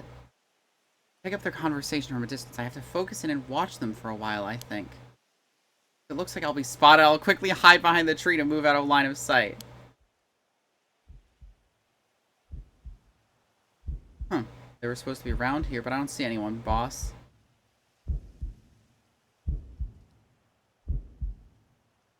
No need to get ahead of ourselves. Bet we'll see something before the night's done.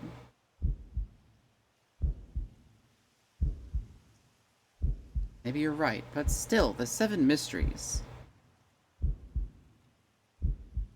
Huh? Was there a noise from behind us just now?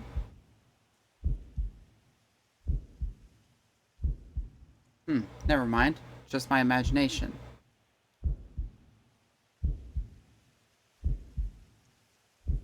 Oops. But does the curse really let you kill someone with an object like that? Sorry, something's bugging me. I'm gonna have to check back there. Oh, shit.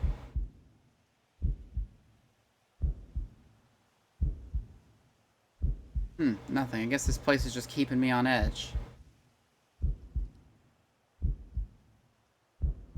Yeah. Ah, fuck, shit, Jesus. Aha, sorry, sir. Would you mind if we asked you a few questions? Duh, they found me.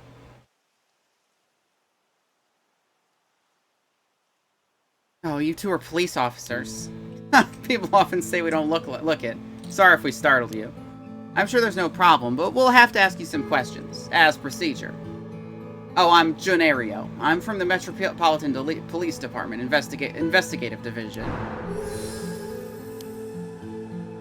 And this old guy with me, with the scowling mug, is Chief Inspector Tetsuya Tsutsumi, my superior officer. You wouldn't guess from that frown, but he actually has quite the sweet tooth. Ario, quit blabbering.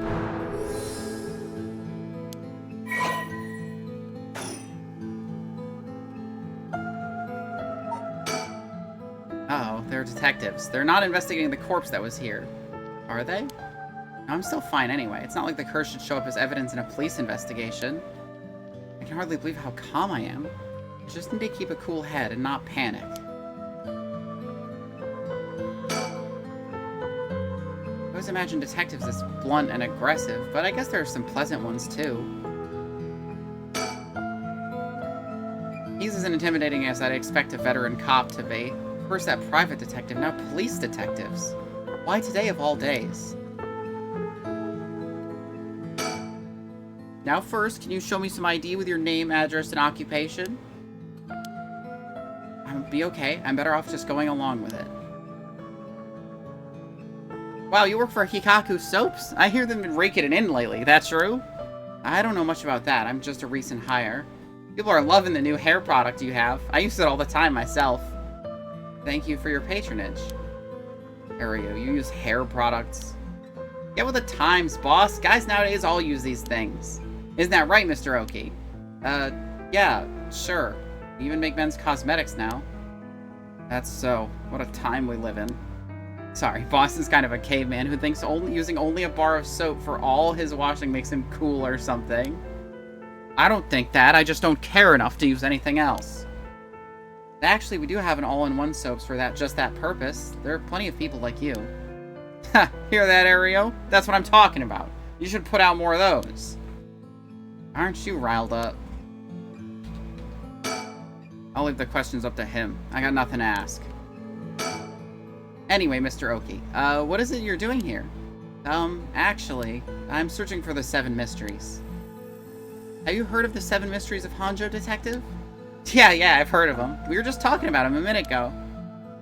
A girl I know is into them. That's how I got interested. I see. I seem to remember even Midoricho Park had one of the mysteries associated with it. What was it again? It was this one. Ah, that's right, the Taiko of Tsugaru. This whole area used to be the residence of the Tsugaru, clan of samurai. So that's why you're hanging around in the middle of the night. Discover anything interesting? No, nothing. Though I admit I haven't been looking at these things too hard. Right, I think I understand your situation. Thank you for your answers. Now it's quite late, so you'd best be heading home. Something wrong? You're free to go. Okay, bye. Detectives show no sign of leaving. I don't have conclusive proof that they're curse bearers either. Risk is too high for me to stick around talking with them for long. I hate this fucking face that he's doing. I see. Well, I'll be going now. Take care. As long as I don't see any fucking drums.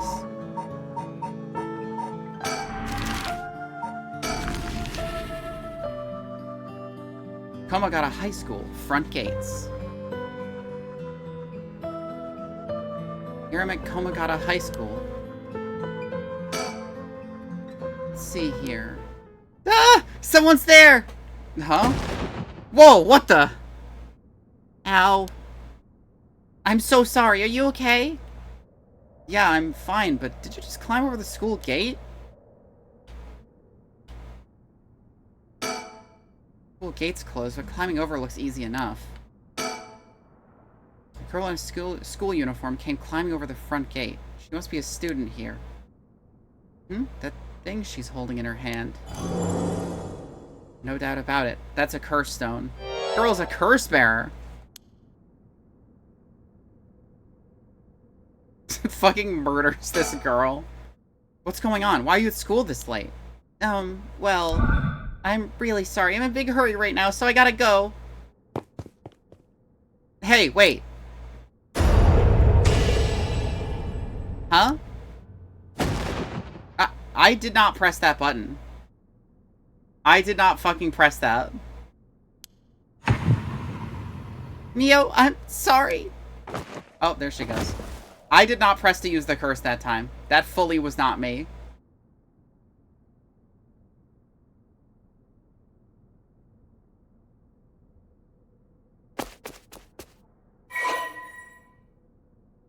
$36? That's not much at all.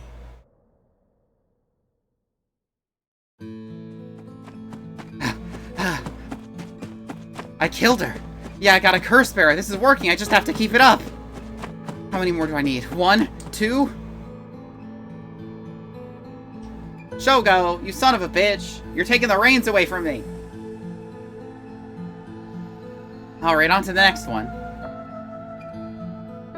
First, the one-sided read by Ryogoku Bridge. Then the Evergreen Beach of the former Yasuda Gardens along the Sumida River. Finally, Sumida River.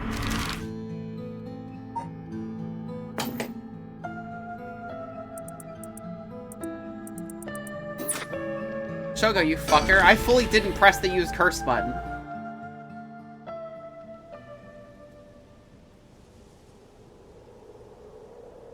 former Yasuda Gardens. There was some kind of incident here that recently, so the entrance was closed off.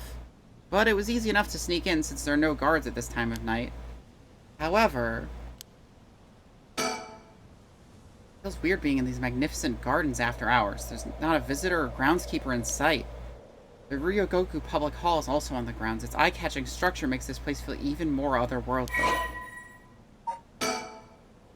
Former Yasuda Gardens, which was... which one? It's this one.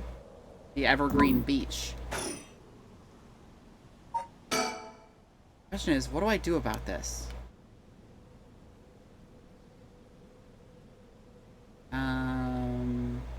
Oh, hi. So, have you decided what you're going to do with your...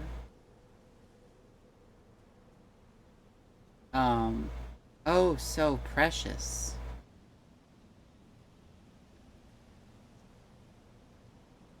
Curse?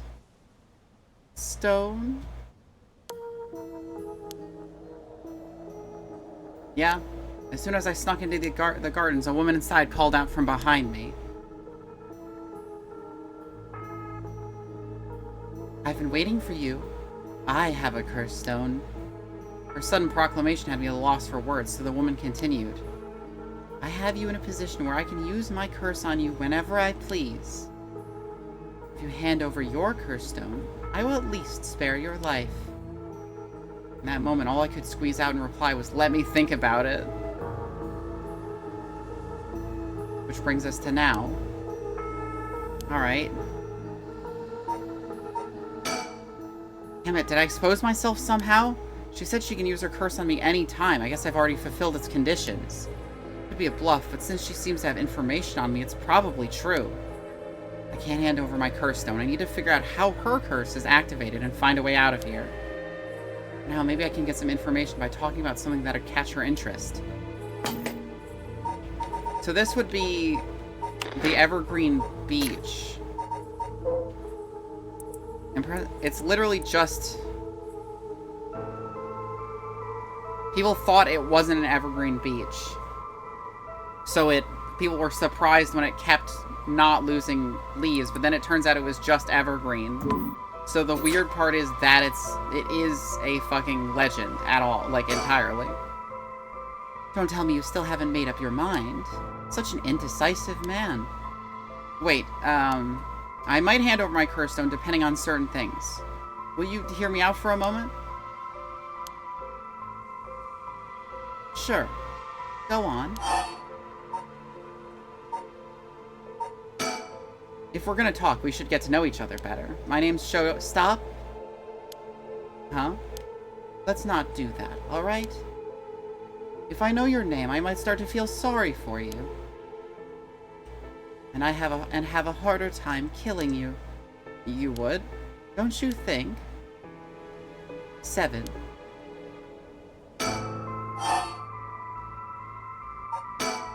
Well, what if you just tell me your name? Why? Well, I need to call you something. Then call me ma'am. Huh? Alright, ma'am. Yes, what is it? Oh, this is bad. She's completely running the show here. 6. I've had enough. 2 curse bearers. Shouldn't be carrying on like this. It's 5. You take my curse stone, what are you gonna do with it? With your curse stone? It's brimming with soul dregs, isn't it? It's already killed so many, no? How does she know so much? I'd like to avoid such crude methods myself. 4. You want soul dregs. That means you're after the right of resurrection too. Not that I'm trying to compare our circumstances, but can I ask what led you to this? Oh my. Do you mean that if my situation is more dire than yours, you'd give your curse stone to me? Sure, I'd consider it, so tell me. Liar. Huh? You wouldn't hang your fate on something as superficial as that. Nor would I. 3.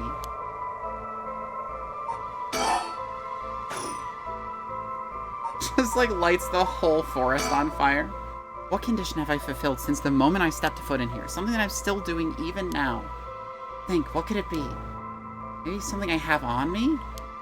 If I suddenly strip naked on the spot, I might be able to avoid her curse. No, that would take too long. She'd probably kill me before I even got my shirt off. Plus, I'd look like a creep. Other possibilities, the condition has to do with the location we're in. Being here is what activates the curse of the Evergreen Beach. Then I'll continue to meet that condition as long as I'm here. In which case, there's no escape. She'd activate her curse before I ever got away from the gardens. I'm sure I'd recognize it after setting it off, but it's not like I get to do things over. Oh, really? You don't think you get to do things over, huh?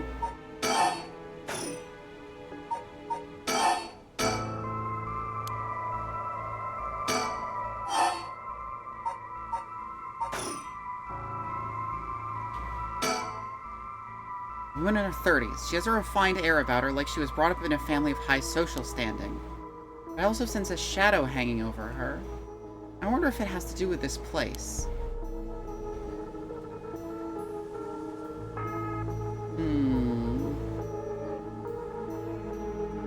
I appreciate that she didn't just kill me as soon as I turned around. Can you take the soul dregs from other curse bearer stones and add them to your own? Who knows? But you have to admit, it's worth trying. So basically, you want soul dregs, but you steal the ones others have gathered because you don't want to get your own hands dirty? You're half right, but half wrong, too. I don't mind getting my hands dirty. I just want to end this with as little trouble as possible. Understand? That makes sense. 2.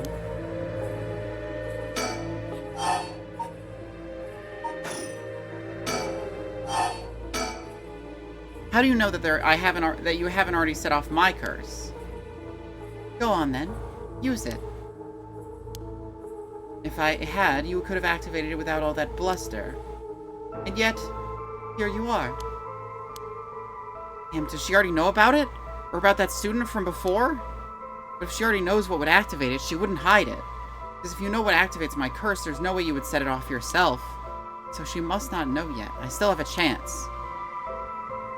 Listen, I don't want you to get the wrong idea. About what? Talking like this instead of killing you immediately. It's just a whim of mine. What I mean to say is that you were never in a position to bargain. 1.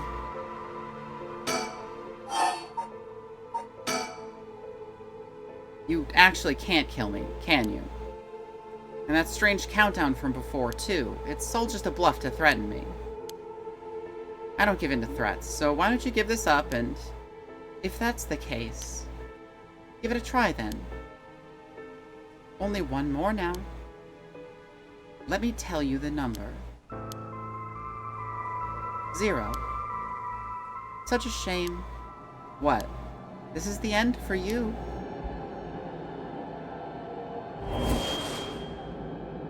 Farewell. Oh fuck, fire! Fire, it's so hot, it burns! Fire! Of course, that's what it was! That guy, damn it, he must have been following me, but it's already too late.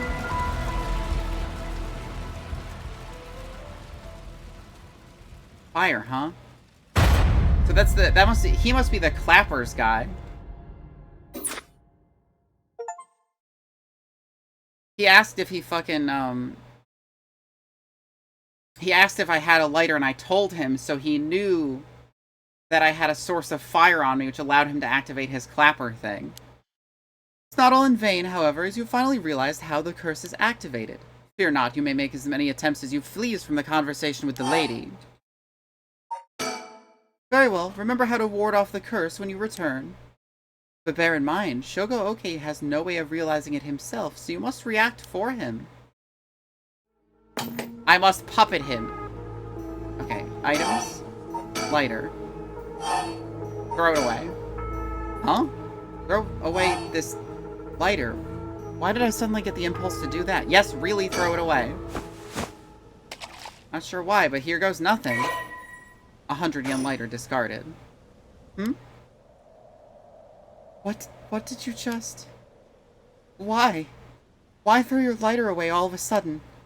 Huh? Well, I just kind of felt like it. How? Why is she losing it all of a sudden? Could that lighter have been what fulfilled the condition of her curse? But why? How did I... How could you? Gets her. Ah!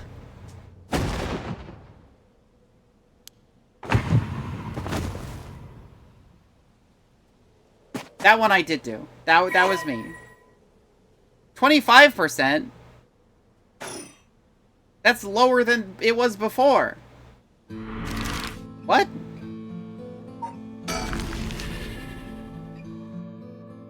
Ryogoku Bridge.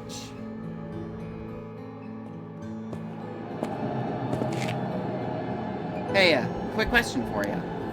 What the? Sorry, this is so sudden, but I've got to ask. You don't mind, do you? Are you a curse bearer? What? Legs? Oh! That is Curse Echo? Why would he out himself as a curse bearer like that? Don't tell me it has something to do with activating his curse. Okay, so he's got some floating legs, and we're...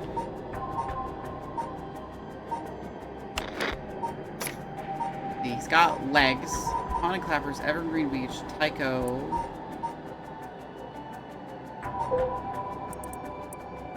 Arm and one leg off one side of her body. Oh, it might be the foot washing mansion?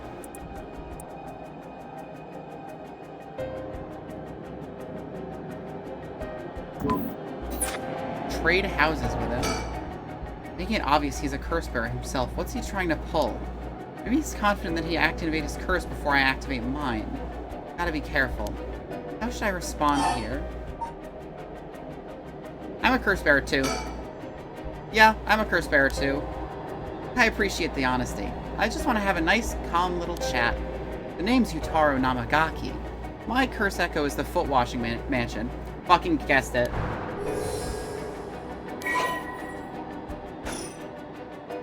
A chat? I'm not gonna curse first and ask questions later just because we're both curse bearers. I've got a little more class than that. I hope you're smart enough to extend me the same courtesy. Yeah, sure, no problem. Fine, chat away. Thank you. Good to know I'm dealing with someone reasonable. Alright, let's talk. What do you want? Right, I'll cut straight to the chase. Will you join forces with me? Join forces to gather soul dregs? Yep, you're using your curse because there's someone you want to resurrect too, right?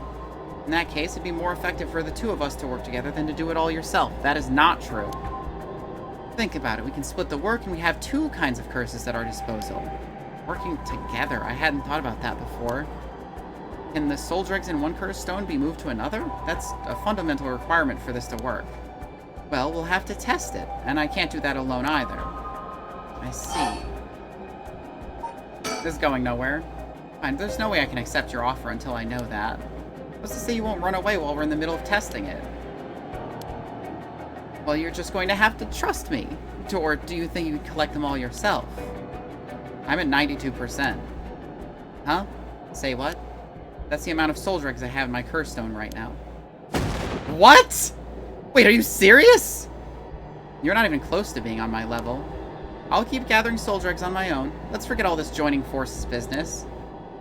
You've got to be kidding me! I call your bluff. Don't think you can scare me off so easily. I see. That's too bad. You don't feel like talking, then you leave me no choice. I even gave you a chance to come out of this alive. Real shame you're gonna waste it. What are you... Is this the voice of the curse echo? Among the 7 mysteries, the resentful memory of the foot washing mansion is particularly strong. You can't block it out by plugging your ears. As soon as you hear the voice of my echo, it's the end for you. Damn it. Oh. Fuck. That doesn't make... I don't know why that that fucking causes him to... I don't know why that's the requirement? To just hear it? This is more mere conjecture on my part, but you have a way to evade curses that no one else is capable of, do you not? Fear not, you may make as many attempts as you please from this conversation with Yutaro. Do I have a way to avoid curses? Remember to ward off the curse before it's activated. Oh my god. Fucking... I have a way to ward off curses that no one else can. That is to say, I can turn off the sound. I really, really hope that this is the thing. Just fucking turn all of it off.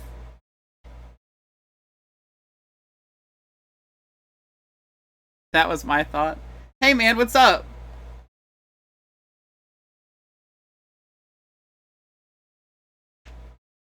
Right, let's get to... Okay, cut to the chase. Join forces.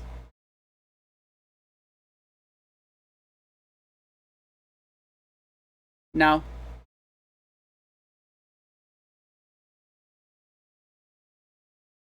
Fucking also Shogo being like, I'm at 92%. It's just like, I've killed like 1,000 people. Literally no fucking problem. I'm a super murderer.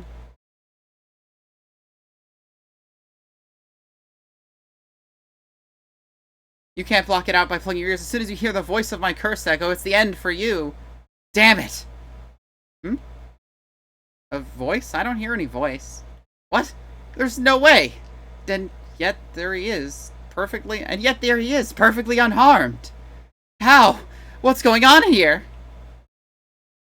I don't completely understand it myself, but his curse's conditions don't seem to have been met. This is my chance. Yutaro, your curse won't work on me. I'll let you off easy today, so get the hell out of here. You son of a... Fine, I'll just be on my way then. And kills him. fucking gets you. Literally no fucking problem, man. Don't fuck with me.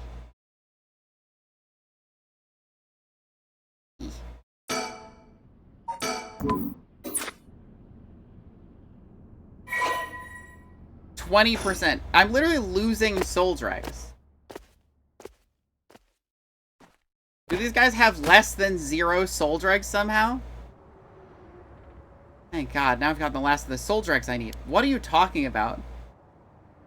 Or maybe it was the amount he had, so it got added to mine? Is that just a coincidence? He wasn't able to activate his curse for some reason. It said it gained 20%. Oh! See, when it said that I gained a certain amount, I thought it was saying that it's like, that was the amount I had total. That makes more sense. Things are going well. Luck must be on my side.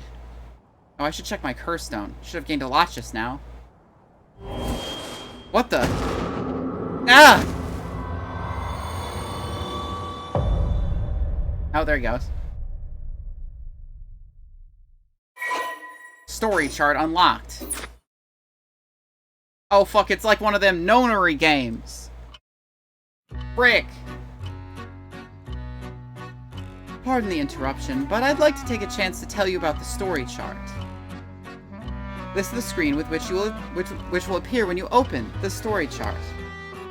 From here, not only can you see the overall structure of the current story, you can also progress along different branching routes by playing past stories over again. You could call this exactly the power that Shogo Oki had sought after. Normally, you would have been able to use the story chart feature freely. However, due to certain circumstances, it has been locked until now. From here on, you will return to the story chart from time to time as breaks in the story. At those times, you will choose for yourself which story you wish to continue next. Interesting. By the way, should you use the story chart to replay the past event, you know what you must do and where? Of course you do. After all, you've gotten this far.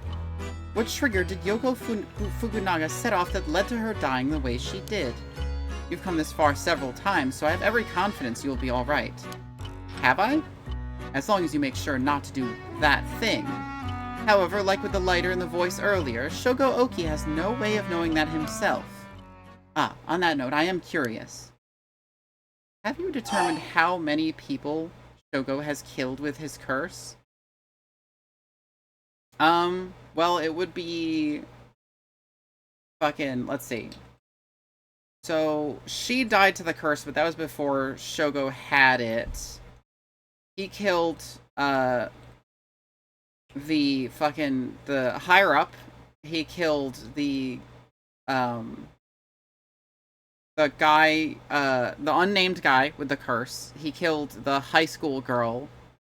He killed that woman that was in the forest, and he also killed, that last guy. So 5 people, I'm pretty sure.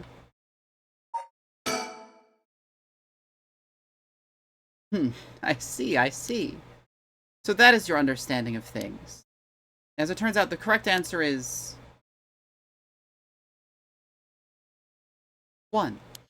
Well, that is all. Please continue the story at your leisure from the story chart screen. Oh, because I killed the other people.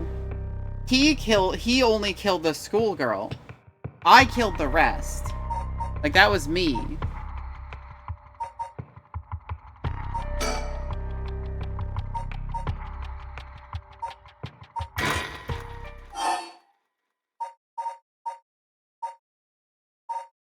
How's the real things happening to Yoko?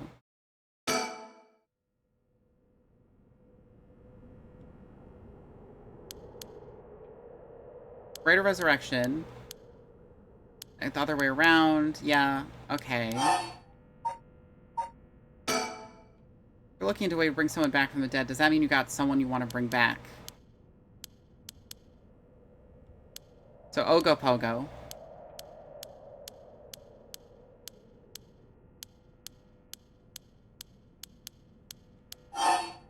What's it got to do with the 7 mysteries? Actually, how do I do fucking auto mode?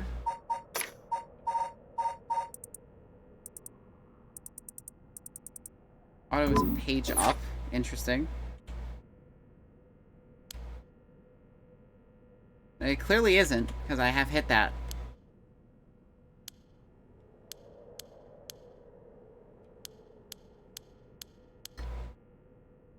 So the Rite of Resurrection.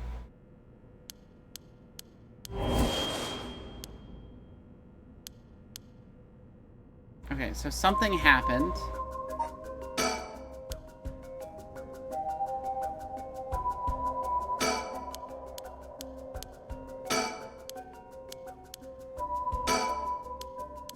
Something behind me, okay. Keep yelling her name. Huh? What? Is calling her name really gonna help? I'm already yelling as hard as I can. Shouldn't I look for what's causing this? There's nothing there. Yoko, hang in there, Yoko. Look at me. You're gonna be okay. It's alright. There's nothing there. Oh,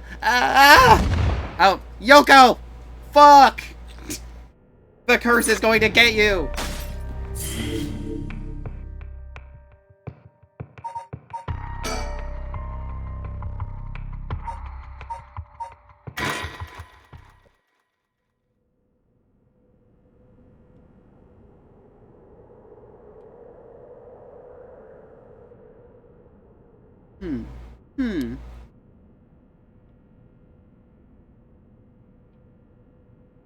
Huh?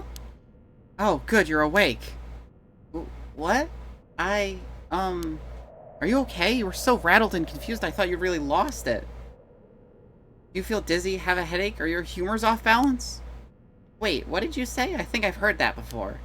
You're the one who said it earlier. Oh, right, that must have been it. My humors were off balance. What, back there? You ended up like that because of your humors? Yeah, I've heard that at this age, your humors being a little bit off can be fatal.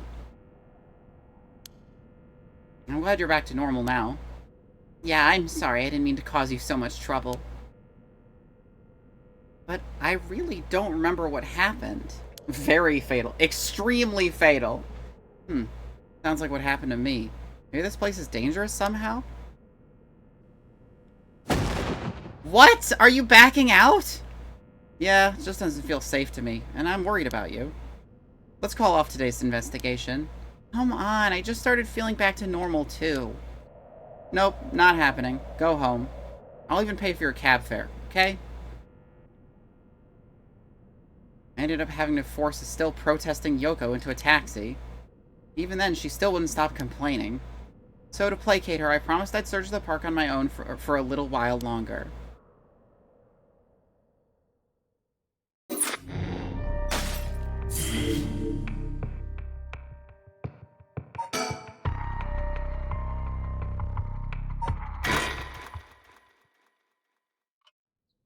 Shoko-oki, 5 a.m.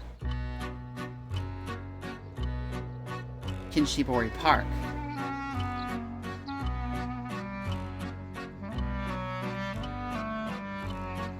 In further news... Oh, fucking come on. Before dawn today, a police officer on patrol discovered a man collapsed in Sumida City Park.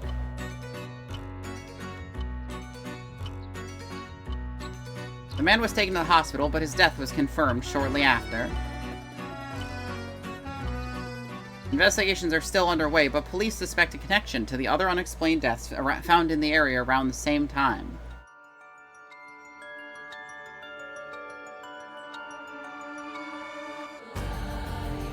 Paranormasight. The 7 Mysteries of Hanjo. At least Yoko lived? Yes, that was always the goal, was Yoko living.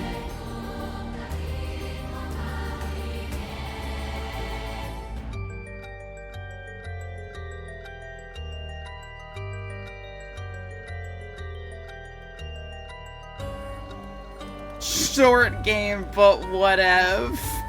Cool story, though. Yeah, it's a shame there was only one character to play as, even though they said there were 9 people.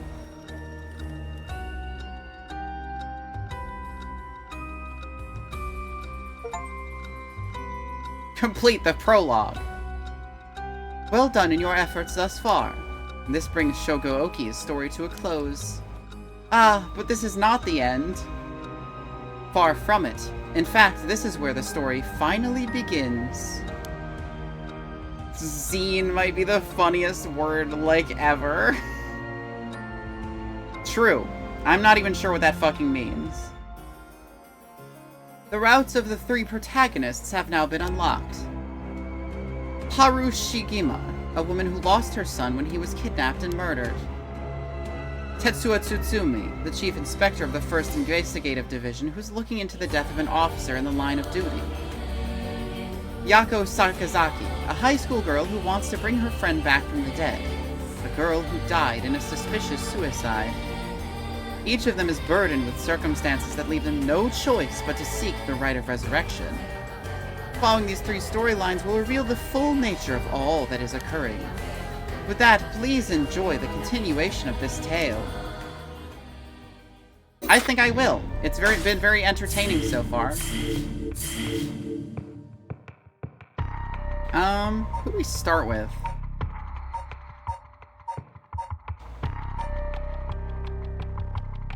Let's work upwards age-wise. We'll start with the high schooler, then the 30-year-old, and then this old cop. How about that? Spirit Board, Yako Sakazaki. Yako Sakazaki searched for the rite of resurrection, hoping to revive her friend who jumped to her death. To get the information she needs, she meets with her classmate Mio Kurasuzu in the classroom at midnight to attempt using a spirit board.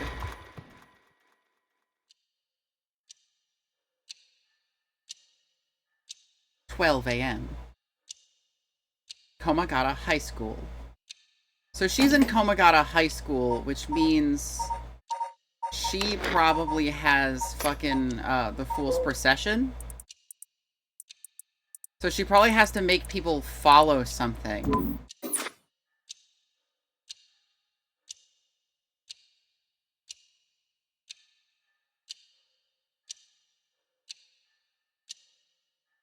That should be everything. Okay, let's start. Ready for this, Yako? I'm ready. Okay, I'm ready.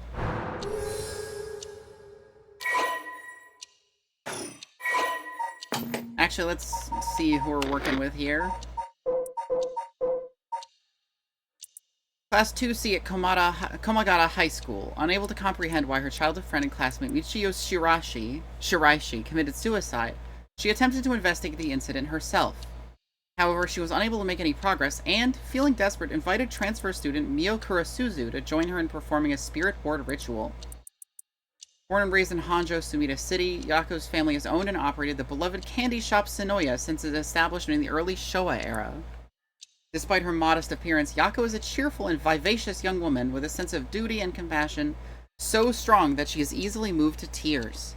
She's also a bit quick-tempered and quarrelsome, always prepared to stand up against those who harm her family or friends.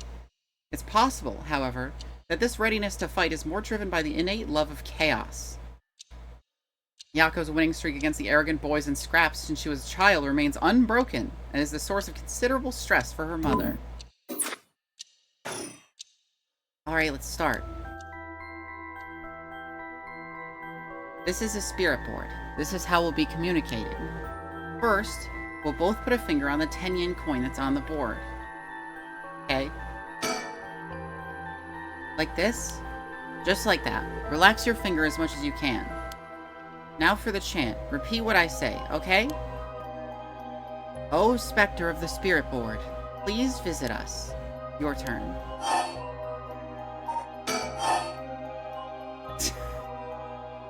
Spectre of the Spirit Board, please visit us. Spectre of the Spirit Board, Spectre of the Spirit Board, please visit us. Good. Please tell us if you are there.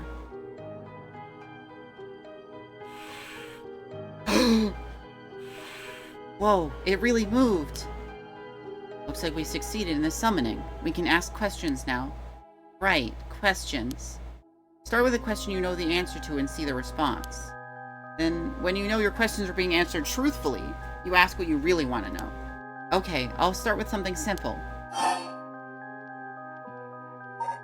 What's my name? I think it should know the answer to this. Oh, Spectre of the Spirit Board, what is my name?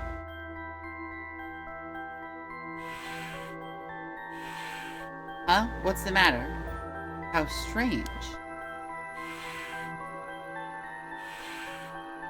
It told me no. I bet it means it doesn't know. It may be the Spectre of the Spirit Board, but it doesn't know everything. Is the spirit really the real deal? It's fine. I feel like it's giving me attitude. What is this place? Oh, Spectre of the Spirit Board, where are we? H I G H S C H O O L. High school. High school, that's right. The answers don't seem to be very precise. Is it really you? Oh, Spectre of the Spirit Board, are you truly the Spectre of the Spirit Board? No. Huh? It said no. Is it lying? Not quite. The Spectre of the Spirit Board is just a temporary name we call them when using the board. We're actually calling a spirit with a strong tie to this place, or one of the people participating. In other words, a spirit that just happened to be nearby felt like answering. They don't really think of themselves as the Spectre of the Spirit Board. Oh, really? Huh, feels like some of the mystique has disappeared. Mind if I still call you the Spectre of the Spirit Board? Yes. Oh, okay, sorry. Yes, okay, thanks. Always good to remember to say please and thank you. This doesn't look like horse racing. It's not horse racing. What's this girl's name? Fine, what's the name of the girl across from me? M I O. Neo, that's right. That's not fair. It knows your name, Neo. Butt ass. Look, I didn't know how much time I would have today, and I need to figure out how to make polls fairly quickly for the horse racing stream. It even used that weird character you used to spell your name. How flattering. psychic girl, Mio Kurasuzu. I like Mio.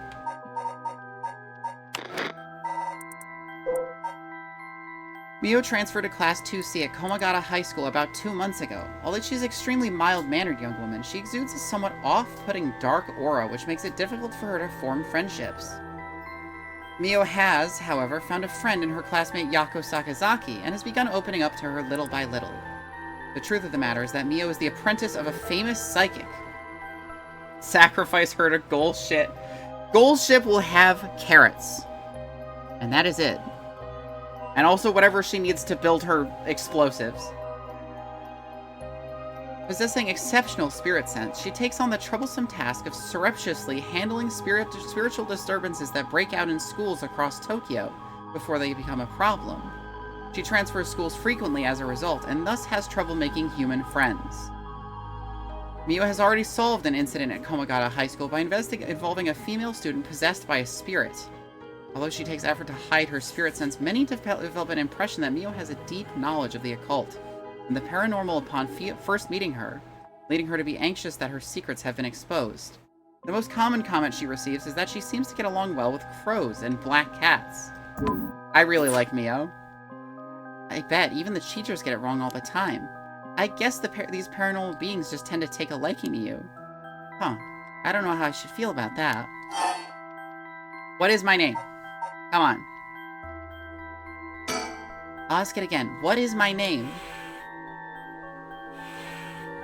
Doesn't even hesitate this time.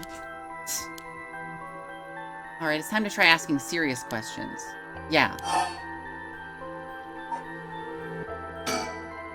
Okay, here I go. I'll be serious now. Yes, please. Oh, Spectre of the Spirit Board. Did Michio Shiraishi in our class, who died by committing suicide by jumping 1 week ago, really commit suicide? There it is, bitch. Well, it really wasn't. I'm not surprised. I never believed it from the start. That was the important part. Yeah. Oh, Spectre of the Spirit Board. Did Michio Shiraishi die in an accident? Yes. It said yes. So it was an accident and not a suicide. Michio? Then did she slip and fall from that apartment building? Huh? She didn't. What do you mean? Michio didn't die falling from the apartment building? No way! If that were true, then why was she lying on the ground like that in the back alley of the apartment building? It was an accident, but not a fall. Oh, Spectre of the Spirit Board, what happened to Michio on that day? Seems like it doesn't know the details. And how about, oh, Spectre of the Spirit Board? We want to use the Rite of Resurrection to bring Michio back to life. Do you know where the Rite of Resurrection is? I wonder. Huh? Ah! What is this? Stop, I'm scared, Mio. Calm down, you can't let go before it's over. Ah! The procession. Such deep sorrow. A resentful memory is flowing into my mind. Those who hear it will fall into the depths of hell. Kill them. Kill them! Those who hear this sound, kill them all. You have acquired the power of the curse known the Fool's Procession. You can use it to kill those who hear the sound produced by the curse echo for more than 30 seconds. The effect will be negated if you are seen in that time. You have to hide? Oh my god. Ugh. A murderous impulse seeps into my soul like thick black tar. Now, kill. Can you hear it, curse bearer? You who so strongly desires the right. Kill them.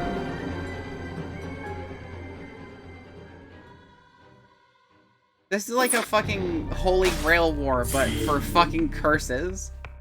Also, can I not just run through these? I have to, like, pop back here every time?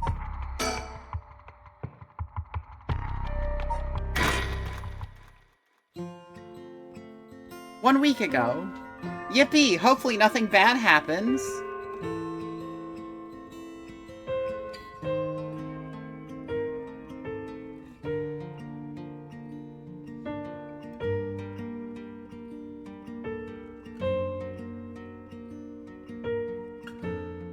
Oh. Hey, did you hear? Someone from our school committed suicide. What? Really? Who? I heard that. Michio from Class C, right? I already did 5 murders. One of the characters did 1 murder, but I took over for all the other ones. He'd been acting pretty strangely lately, but I still can't believe it. Did you hear about Michio in Class C? Yeah, she seemed like a stereotypical honor student in her first year, but she stopped showing up to class and her grades started dropping after her 3rd semester. So she offed herself because her grades were bad? No fair. Just thinking about all the practice tests make me want to die too. And all anyone cares about is test scores and grades. Did you know I heard Michio's mom remarried last year? They say her new stepdad is a total jerk. Really? How so? He keeps beating her to death. Like he'd peek on her while she changes and couldn't keep his hands off her. I even heard he's an ex-con. If she resists him, he gets violent. That's so scary. No way, I couldn't take that. I'd probably think about killing myself too if I had to deal with someone like that at home.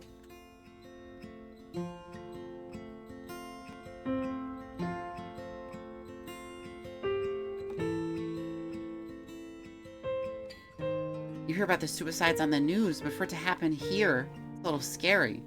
By the way, isn't there a girl who transferred into Class C recently? Oh, I heard about her. She's gloomy. Doesn't stand out much. You know the school she transferred was at, but also had a suicide? What, for real? That seems like kind of fishy.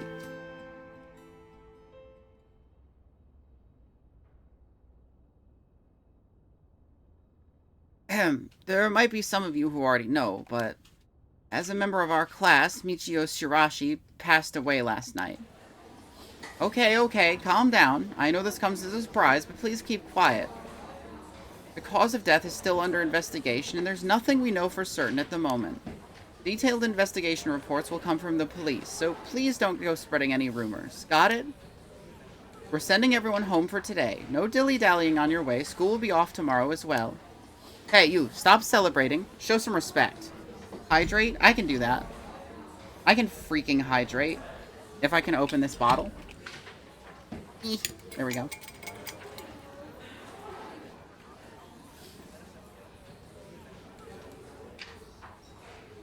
Delicious water. There will be a memorial service scheduled next week at the school assembly. If anyone wishes to pay their respects individually. Several days later.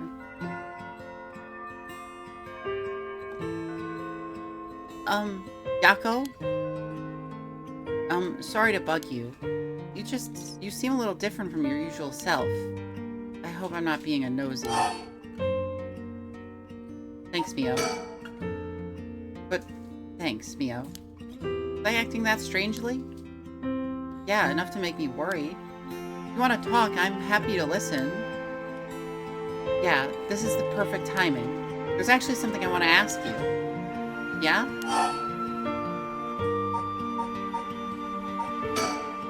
Hey, Mio. You know about the Rite of Resurrection, right?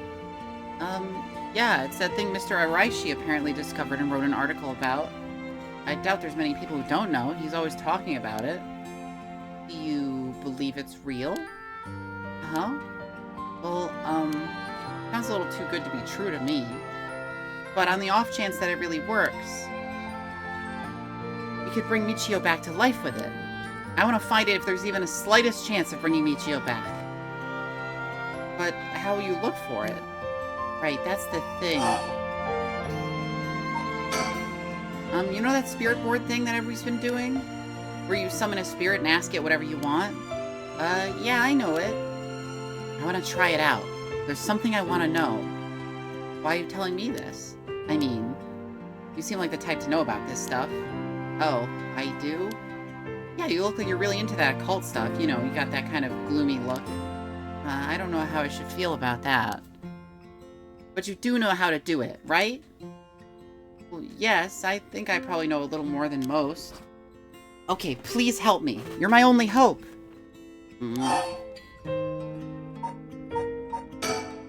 Okay, please help me. You're my only hope. Please? Michio, I don't know why she had to die. She didn't leave a note or anything, but they announced that it was a suicide. That can't be right. She would never kill herself. Michio was so happy and always looked on the bright side of things. She loved coming to school. I know she was going through some hard times, but for her to kill herself? I never got a chance to speak with her. She was often absent from school, and when she did come in, she looked depressed. You're right. And that's why everyone was so willing to accept that she committed suicide. They acted like they cared, but all they did was gossip about it. They put together little pieces of information and spread rumors like it's the truth. Isn't that terrible?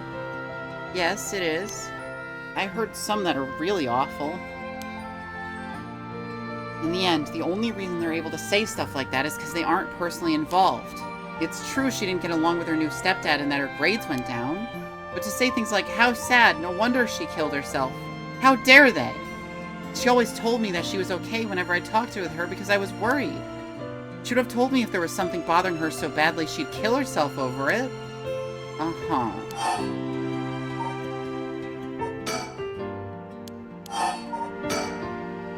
I won't let Michio's death be written off like this. Like, maybe she got caught up in something bad. Something bad? You'll have been talking about that body found in former Yatsuda Gardens, right? Some are saying that this town is cursed or something. Yes, there has been a strange feeling around things recently. The thing you want to ask, is it... Yeah, I want to know the truth behind Michio's death, and where the rite of resurrection is hidden. I see. I don't know if getting the answer to those questions will be as easy as you hope. Please, the teachers and police aren't any help, and there's only so much I can do alone. If there's even a slightest chance, then... Well... Okay. If it would make you feel better, then I'll help. Yes! Thank you, Mio! Okay, then tomorrow after dark...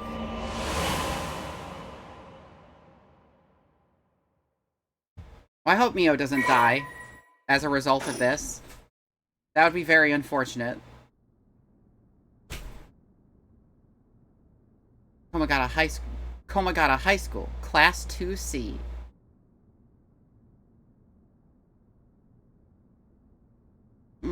Huh? Ah, are you awake, Yako? Yeah, what happened? You can't remember? Let's see, we used the spirit board, and I suddenly heard something, like this weird voice. And then I passed out? Yes, as far as you can tell, you aren't experiencing any negative effects. I think it was just a mild shock from how sudden it was. Ah, was everything okay with the spirit? Yep, it was almost bad, but I got it to leave. More importantly, what is that thing you have in your hand? In my hand? Whoa, what the heck is this? It looks so freaky. When did I get this? The Fool's Procession. Oh, there's so much anger and hatred held within it. Looks a little like the tools that were used for ancient curses. What? That's so scary! Yako, you just said you heard a strange voice, right? Could you tell me what you heard? Anything you can recall. I think it might be connected to that object. Let's see. It felt like I was at the bottom of a dark place. Then this voice felt like it was echoing in my mind.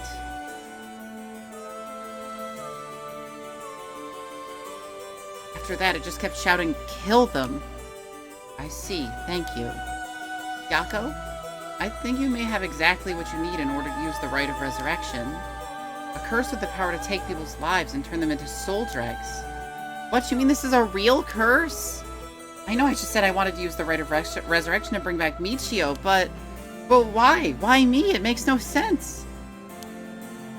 Yako, Please calm down and listen. Okay, yeah. Yeah. I'm sorry about panicking. No, it's okay. Fear is something we feel in the face of the unknown. Long ago, people would give names to phenomena they couldn't understand in order to live with them. However, modern-day developments in science and culture have pushed for the rejection of things that can't be measured. And so the paranormal has been treated like it doesn't exist. They've been around since a long, long time ago. You just understand, you can see there's nothing to be afraid of. First, calming down is the most important. Accept reality for what it is. Huh. I only really gave this stuff a shot because it was popular, but you really do have a connection with this stuff, don't you? Well, I suppose to an extent. Hey, Mio, what do I do? Where do I start? Am I cursed? Am I gonna die? It's okay. I'll take care of the curse. That's why I'm here in the first place. What? Trust me. I'll take care of things. It'll be alright. Thanks. I was the one who dragged you along to do the spirit board. It's fine. You're desperate to find a way to try and help your friend. But spirit boards are dangerous. You should have to take them seriously. So I'm glad you invited me. Alright, let's review everything we've learned so far and think of how to move forward. Okay.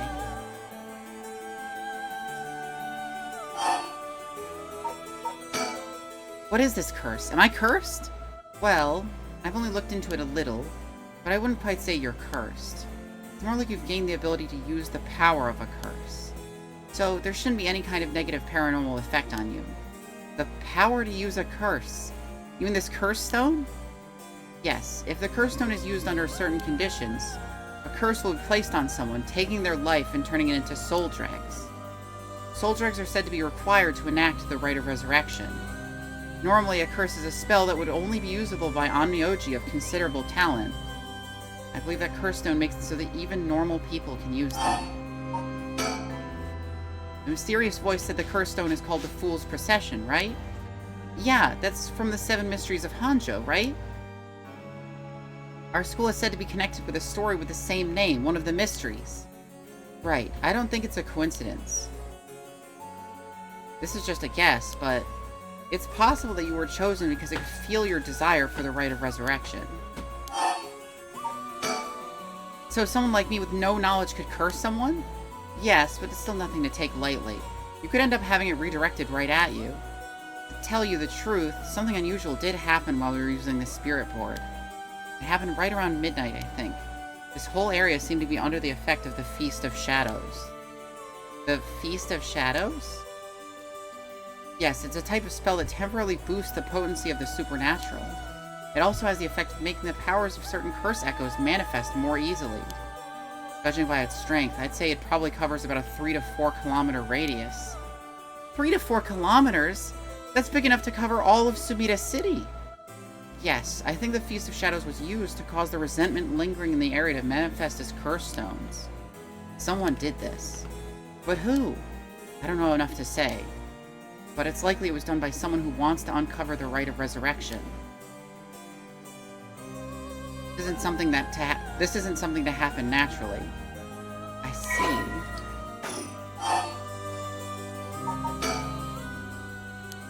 But Mio, yes? If this curse is real, that means I could bring back Michio if I used it, right? The rite of resurrection would be real too. Yes, that's true. But you can't do that, Yako. But it feels like it's not the time to worry about that kind of stuff. Michio died in an accident, and I'm sure she didn't want to die. What's the issue with putting a little curse on a complete stranger? I sort of feel like it wouldn't be a big deal. What's going on with you? You're not acting like yourself, Yako. You would never even consider taking the life of another person. Is it the curse's influence on you? Maybe the curse echo's grudge is rubbing off on you? Will you show me it for a second?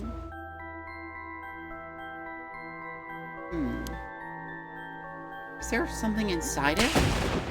No, stop! Yako? Oh, I'm sorry. But it's like, I just suddenly really didn't want you to touch it. I understand, I'm sorry. But you need to give up on the rite of resurrection. What? Because that's the real curse. Using resurrection as a lure, it tempts curse bearers into using their curses. The amulet is my friend. People are always saying I got corrupted by the amulet, but the amulet always tells me that they're the ones trying to corrupt me. So really, what is the truth? You have to resist it. Don't let yourself be deceived by some curse. But Michio could... I think for tonight we should get you home and rest. I'll walk you. The curse's influence should subside in the morning. Okay. A curse stone's power can only be used in this area under the influence of the Feast of Shadows. The effects also only appear after the sun is set. By setting a limit on when they can be used, the curses are strengthened. So the curses can't be used outside this area or during the day? Correct. But speaking of limits, to actually use a curse to kill someone, it seems that there are conditions that need to be met. Conditions? You mean like how my curse echo needs someone to listen to the sound it makes for 30 seconds? To be honest, I don't really understand it. Like, how do I even summon the curse echo or make the sound? Do I just, like, will it? Do you mind if I try? Stop, stop, stop. You shouldn't be using curses so willy-nilly. Even if there are conditions that have to be met, the power to kill someone without leaving behind evidence is dangerous enough. In that sense, maybe you really have been cursed. I'm sorry you got wrapped up in this situation, even though I'm here with you. Curse stone. I think whoever holds it becomes a curse bearer. It would probably be best for me to hold on to it, but then I'd feel bad about forcing it on you. No, I sense a powerful force rejecting me. I don't think I'd be able to take it. Really? Why? If we tried separating it from you, the curse may trigger. That's how bad I sense it wants to stay with you. No way. That curse stone might look like nothing more than an old Netsuke carving, but I can sense a powerful, resentful energy from it. I don't think it's a good idea for me to even touch it. I may seem like I know what I'm doing, but I don't know how to handle something this powerful. Really? This little thing? If you threw it away and someone with bad ideas picked it up, it could be bad. I think it'd be safer to avoid the risk of getting anyone else involved and have you hold on to it for now. Well, now I'm kind of freaked out. Anyways, we need to make it to daybreak. I think the curse should weaken once it's morning. I'll help you find a way to deal with it then. Okay. There are two things you should remember. First, do not fulfill the conditions while it's night. Second, should you happen to fulfill the conditions, don't use the curse. Right. If this is a curse of the 7 mysteries of Hanjo, then it's possible that there are some others who received curses associated with other mysteries. Yeah, that voice also said there are other curse bearers or whatever you called them. Not only that, apparently you can get a lot of soul dregs by killing a curse bearer. Right, that's certainly not good. Even if we have no intention of killing others with the curse, there's a chance you may be targeted if other curse bearers find us. Ugh. We'll have to avoid anyone who has another of their curses. That means we should avoid people at night as much as possible. Sorry, but I'm telling you that you need to give up on the right. It's beyond us. Even a single curse stone alone is too much to handle. Bringing back the dead isn't something so simple. I know how much it hurts, but please focus on just worrying about surviving tonight. Even now, we're in great danger. Okay, let's get going then, shall we? We'll take the same route we took to get here. Right. We'll be fine, right? There's no one else at school, is there? I think so. The night shift janitor shouldn't be patrolling this late at night either. Ow.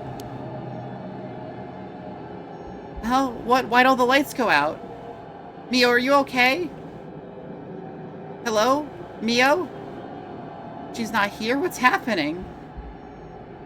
Where are you? Oh, fuck. Nope, just keep bored.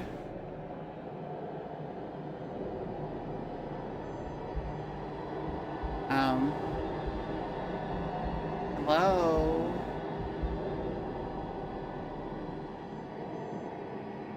Fucking hello? The Wibbler? What the fuck is that? Hello?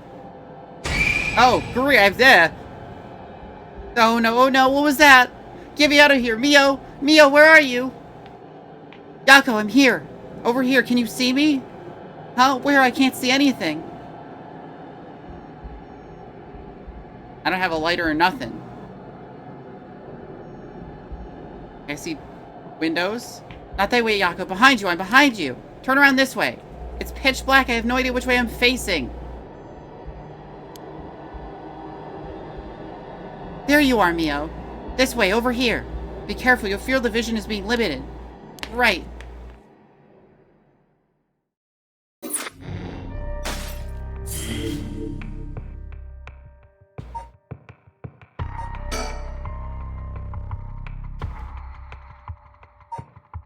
E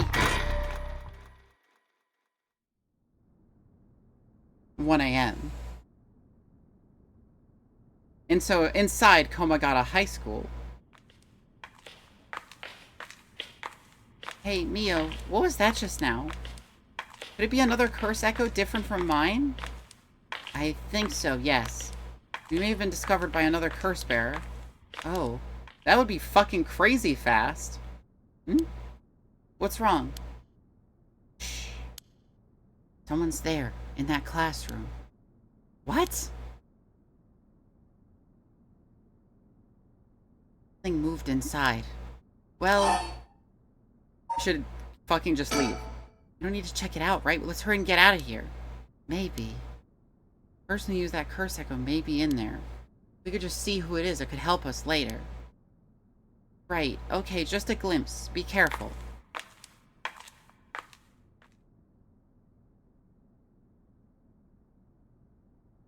Well, can you see anything? Try and get a look around. Ah! Huh? Is that our homeroom teacher, Mr. Junichi? And the person with him is Hitomi from Class A? What? Oh my, what's going on here? That bastard. He's at it again. I have to kill him. I won't let him get away with this. What? The curse, I could kill him with it. No, Yaku, you can't use the curse stone. What's gotten into you? Resist it. Who's there? Is someone there? This is bad. We have to go before they see us. I resisted it.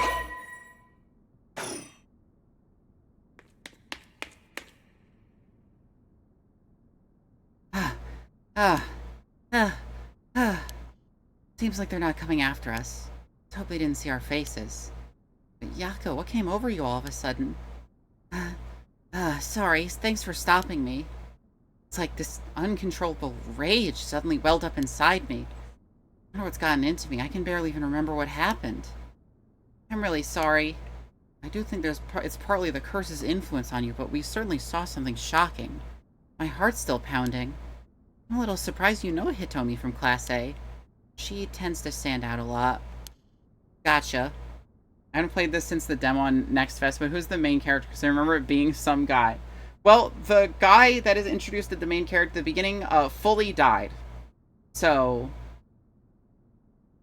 now we have Yako and 2 other people who are not currently involved. But could Mr. Junichi or Hitomi really be a curse bearer? Oh, fuck. I don't know, but we should be careful just in case. Actually, wait, no. What if I just fucking lowered the brightness? What if I hide the ghost?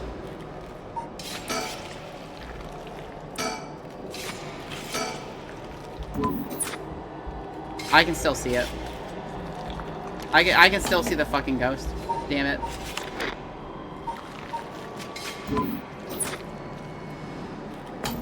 Fine. Pop it a little lighter. When I give you the signal, run. Go straight for the entrance. Don't look back no matter what. Huh? Why? Did something happen? Something happened, didn't it? What about you, Mio? Video, maybe? I'll be fine. We'll meet up outside the school gates. If I'm not there in 10 minutes, go straight home, okay? Okay, go. Right. Don't look back. Don't look back. Well, that didn't sound great.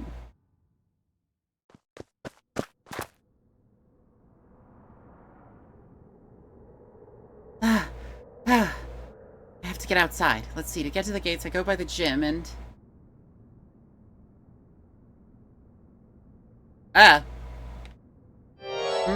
What are you doing, miss?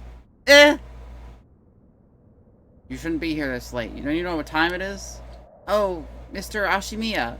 Well, if it isn't little Yako. Anyway, students aren't supposed to be outside playing around at night. School janitor, Makoto Ashimiya. I know you're rough around the edges, but I don't take you for one to act out like this. Sorry, I forgot something back in the classroom. No sass today, huh? Realize you were in the wrong, did you? Yes. Forgot something in your classroom, huh? You're a piece of work. But you don't have nothing with you. Oh. Wait, you do. What's that in your hand? Huh? Well, this is what I forgot. I got it from my grandpa. It's really important to me. Girls these days sure have weird tastes. Well, okay. Better head straight home if you're done. I won't tell on you. No, wait. I can't let you walk home alone this late. Alright, wait just a little. I'll hurry and lock things up. But... Oh, I can't pick that one? Weird. Actually a friend of mine is still inside. I think they'll be here soon. That's so? Who's your friend? My classmate Mio Kurasuzu. The transfer student? Breaking school rules already, huh? Didn't take her for the type. No, I was the one who dragged her here. Well, whatever. I'll go take a look. It'll be safer to go home together. Oh, right. She's in the first floor hallways. Be careful, though. You don't know what may be there. What's that supposed to mean? First floor? Yeah? I'll be right back.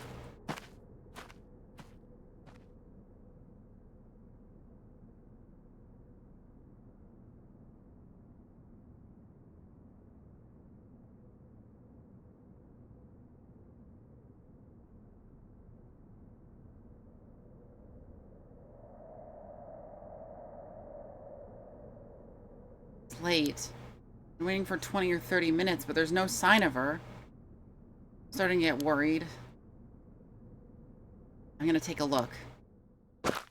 She said to go home. Mio, are you there?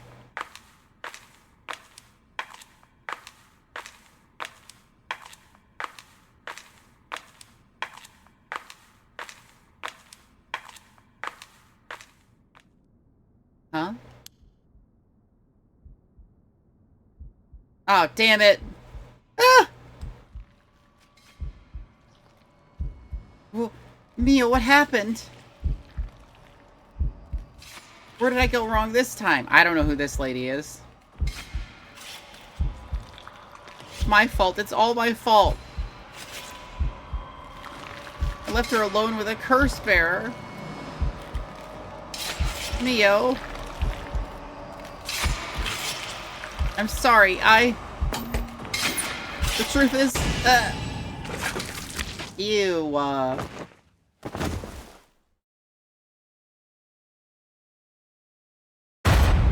Yako Sakazaki, deceased. Which was probably obviously the janitor. He wasn't in the building. My, Kate, you seem to have arrived at a less than favorable result. But this was bound to happen. There's someone who must not be trusted. Once you have an idea of who it is, be sure to come back. I'm sure you'll see what you need to do differently. It's a difficult judgment for Yako Sakazaki to make, you see. This chapter will remain incomplete for now. I recommend you try another route. Now then, until next time. Brick!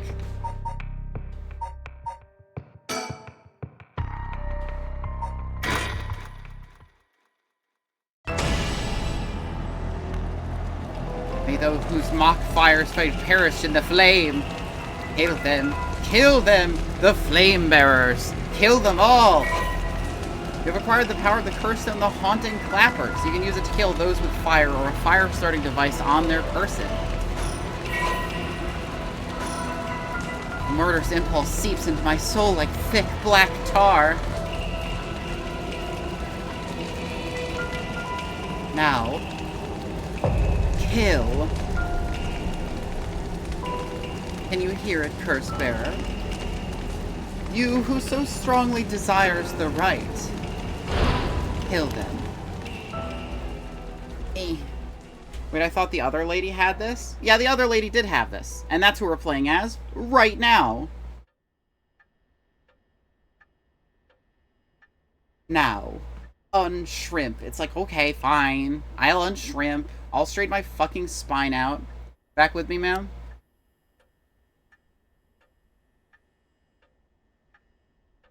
Can't say I understand what just happened, but it certainly seems to have put you in a good mood.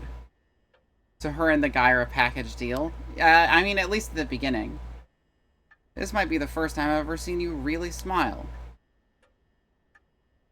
Sweet dreams.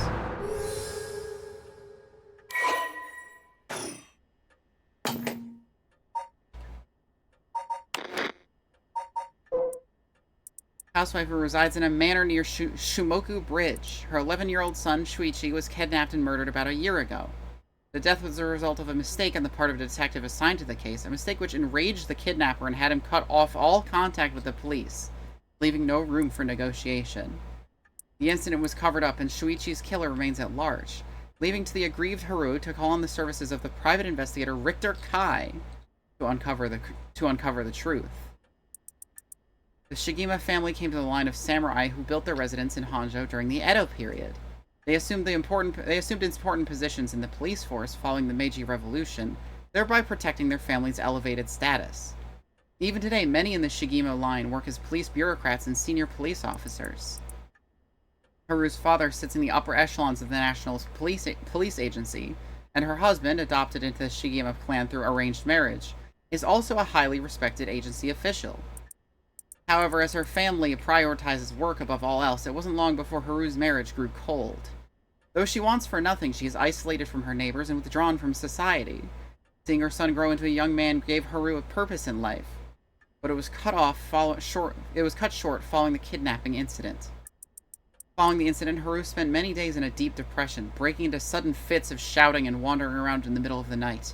Her cheerful, loving disposition faded away, and she took to making snide remarks at her husband, which only further soured their relationship. A few months ago, Haru's husband was transferred to another area for work and now rarely returns home, with Haru left to live in the large, empty mansion alone.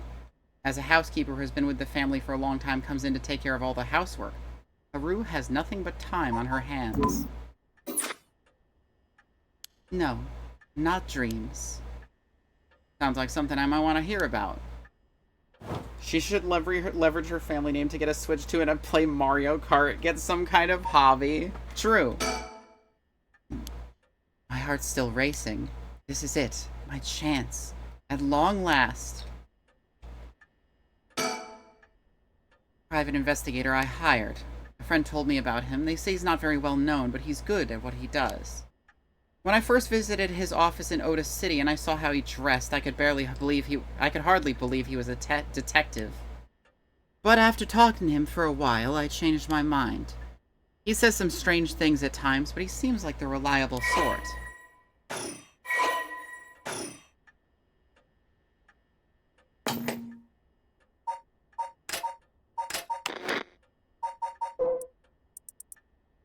Eccentric man that Shoba-oki ran into at Honoji Bridge, private investigator.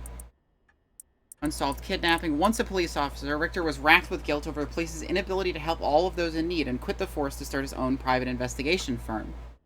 However, his soft-hearted nature leaves him to take on too many cases and has put his office in dire financial straits. He looks like a typical private eye type. He just needs a big duster. And maybe to close up his shirt a little bit. How he's still in business is a mystery, with some whispering that a wealthy patron is keeping him afloat. Richter studied alongside Detective Jun Ario at the police academy. Somewhat surprisingly, given his outlandish clothing and mannerisms, Richter excels at covert investigations and tailing his targets. He proudly refers to himself as an investigator extraordinaire, though that only ever succeeds at impressing himself. Richter's biggest source of happiness is nuzzling his pet female albino parakeet, Ernestine, which he keeps in his office. He also enjoys collecting mockingbird stickers, a popular line of merchandise featuring birds inexplicably dressed like delinquents. and can be frequently cited searching around town for them. While out and about, Richter typically leaves the office, and more importantly, Ernestine, in the care of Amamori, a junior high schooler who volunteered to assist Richter after being involved in a previous case. An old hanging scroll. I don't know who painted it. It's been hanging here since before I was born. A fax machine. It can send images to other places along the telephone network. I don't really know how it works. Most houses don't have one. I rarely find a use for it. Color television. Father bought this one as soon as it hit the market. He likes to have the latest gadgets. Unlike the latest models, there's no remote control. We've had it for a long time. Back when it was new, we all gathered around it and marveled at it as a family. But with Father and my husband being away so long, it quickly fell into disuse. The fucking sticker. Well, I'll be damned. Is that what I think it is? Goodness, you made me jump. It's just a silly little sticker my son got from somewhere or other. He put it up just before, well, you know what happened. I still can't bring myself to take it down. Let me take a closer look. I knew it. It's Head Honcho from way back in set number 1. This is a real collector's item. Excuse me? Don't tell me you never heard of the Mockingbirds. The what? They're the hottest new craze. Cute little birds dressed up like rough and tumble delinquents. I've never heard of them, but this certainly seems to matter to you. The best part is nobody knows who made them. They just started showing up around town, and soon enough they won everybody's hearts. The story goes that they're made by some anonymous artist who covertly leaves them behind in specific locations. No one knows when or where they'll show up next. They're basically an urban legend of sorts. To think one would turn up here of all places. It's a good sign, I'm sure of it. Oh, well, that's nice.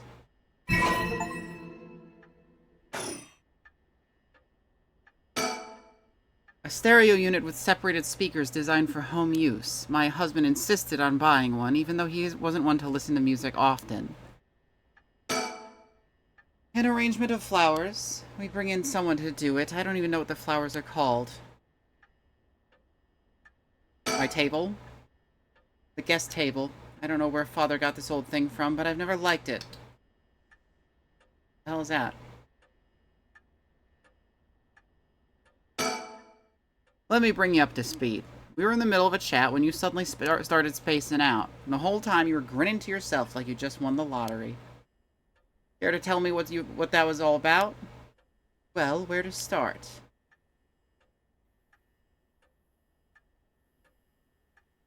The table. Why did I leave my keys upon it? I wanted to. Interesting. Very interesting. So, the Haunted Clapper's curse echo appeared out of nowhere, told you how to perform the rite of resurrection, and gave you the curse you'll need to do it. Have I got that right? That's right. So it's all real. Honestly, I still find it hard to believe. But I guess I have to now. I saw that cursed stone appear in your hand myself. Looked like it popped clean out of thin air. With evidence that clear, there's no denying that there's some supernatural force at work. I don't think you quite understand. Oh? This isn't about evidence, and it isn't about belief. It's more than that. I know it's real. The moment the curse appeared, I knew everything before it even said a word. It was already there in my head, as clear as day. You just knew, huh? It was etched onto my soul, along with the curse echo's resentful memories. So I can feel it, what it was like. Clap on, clap off. Cursed clapper, real. Dying like they did hundreds of years ago.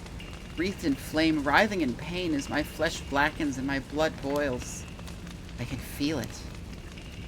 All the agony, all the rage. It fills me with bloodlust. I think I need to kill someone.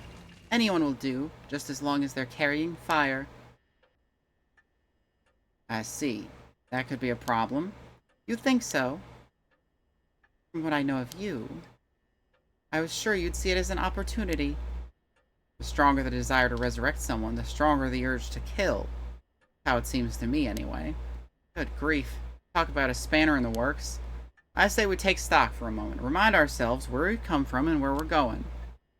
That might be a good idea.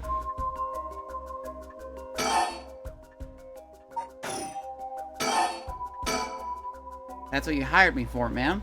To look into your son's kidnapping last year. To uncover the truth behind the abduction and murder of Shuichi Shigema. Oh yes, I remember. They never did find the one who did it. That's what I'm here about today, in fact. Kind of you to let me drop by so late, by the way. I love murder now. They told me I could have my son, and I was just like, fuck yes. I love killing people. I've been turning over every last stone, and I've come up with a grand total of 1 lead. So you said. As far as the police are concerned, it's a cold case, but I managed to make some headway. I remember. You were just about to tell me.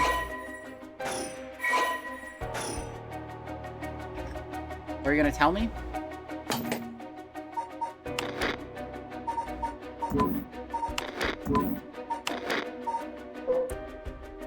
Elementary school student. Conscientious, brave young boy.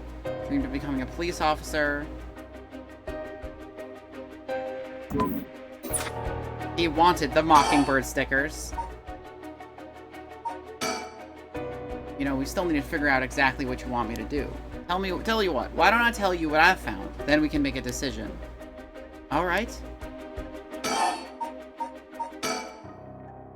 Suppose there's not much point of going over the kidnapping itself. No, I'm very familiar. Then I'll leave that for the files to cover and just confirm a few things about the case. Police trace the culprits' calls back to, let's see here, Northern Okyo River, here in Sumida City. That's quite a wide area.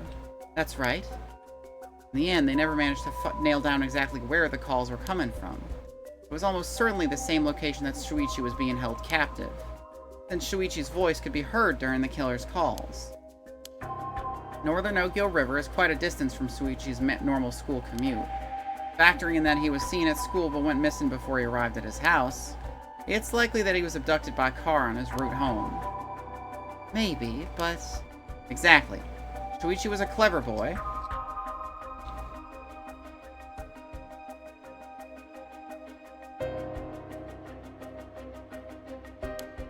He never would have gone into a car with a stranger. That's right. I was very firm about that. I know he understood, too. I even saw him warning the other children. Possible they forced him into the car. Only issue is there weren't any witnesses to the kidnapping. Can't bundle someone into a car with that many students around and not be noticed. But nobody came forward to say they saw anything suspicious. So did they target him at some other time or somewhere away from his usual route? Both of those seem a little far-fetched. Raises the question, how did the kidnapper pull it off? The police never managed to find an answer. In the end, they decided the kidnapper must have just gotten lucky.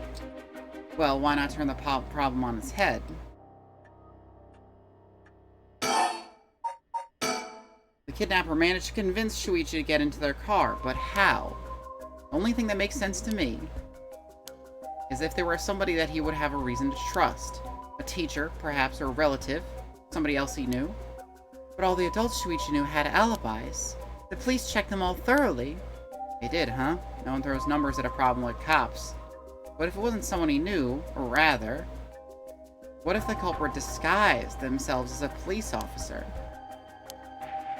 That would explain why I didn't find them suspicious. The Shigema family has close ties with the police, after all. You would have had a reason to trust them. You might be right. But surely that couldn't have... Well, there's a problem with the theory. I'd be surprised how much police officers stand out. That's sort of the point, after all. They're meant to be visible deterrent against crime. His jockey never once prayed to win the races, he just prayed, please God, let Goldship just be normal today. I bet it was Richter. I mean, that would make sense. But here's another interesting little bit of trivia I happen to know. When you ask people to imagine someone suspicious, no one pictures women or children. Even kids who have been warned about stranger danger often subconsciously expect the danger to look like an adult man. Besides, Shuichi was the sort of boy who wanted to be a police officer when he grew up. He must have had a very strong sense of right and wrong. That's right. Wait, surely you can't mean... Now you're getting it. If, say, a young woman approached Shuichi asking for help, what would he have done? If someone like that said they were lost and asked him for directions, would he have gotten into a car? He might have. My husband always told him that a man had a duty to watch out for women and children. You could certainly argue that kind of attitude is outdated nowadays. But if Shuichi believed it, then we might have something here. Then you think the culprit was a young woman. But it was a man's voice on the phone. He might have been an accomplice. Or maybe she didn't even realize she was being used. If anything, that would explain why she hasn't come forward. She herself might not realize she had anything to do with the case.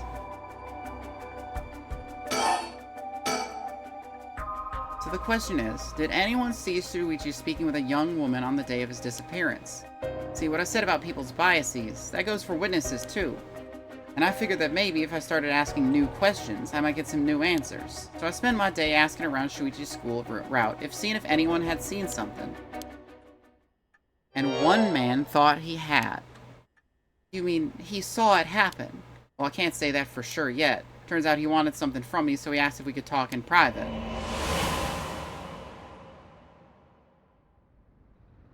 Several hours earlier.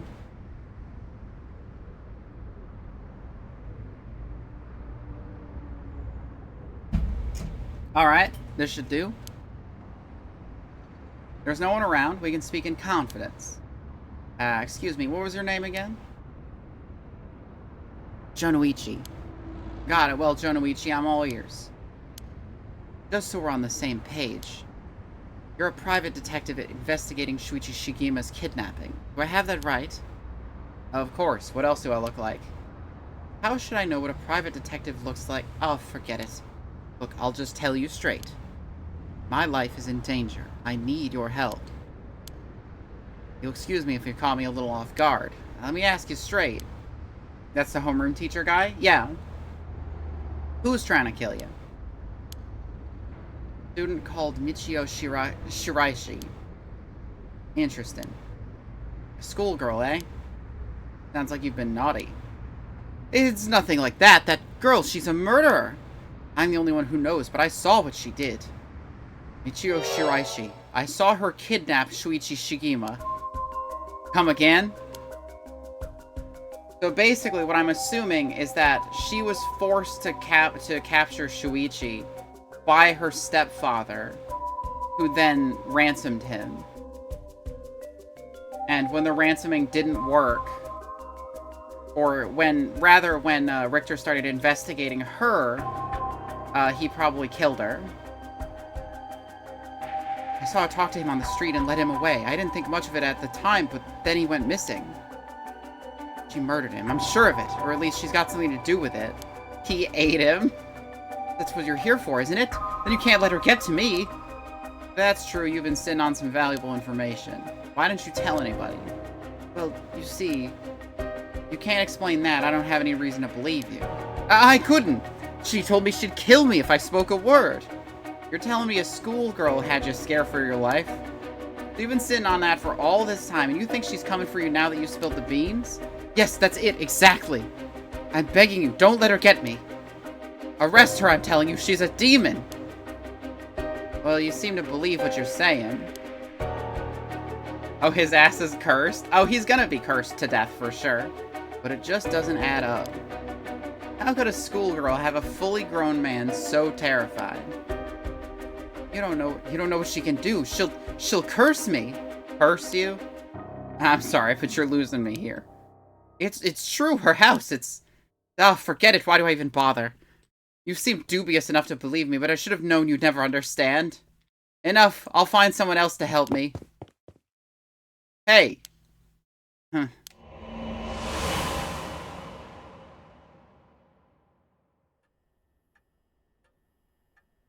And that's about the long and short of it. I can hardly believe it. At the time, I thought his mention of curses was just crazy talk. But I'm starting to see that there might have been more to it. Then, if we could just find that girl... And then he blew up. Curse or no curse, if she was with Shuichi the day of the kidnapping, then there's a good chance she knows something. On top of that, I did some digging on the man I spoke to. His full name's Kohei Jonoichi. Jonochi. He's a teacher at Komagata High School here in Sumida. A teacher? Then this schoolgirl is one of the students? I think that's very likely.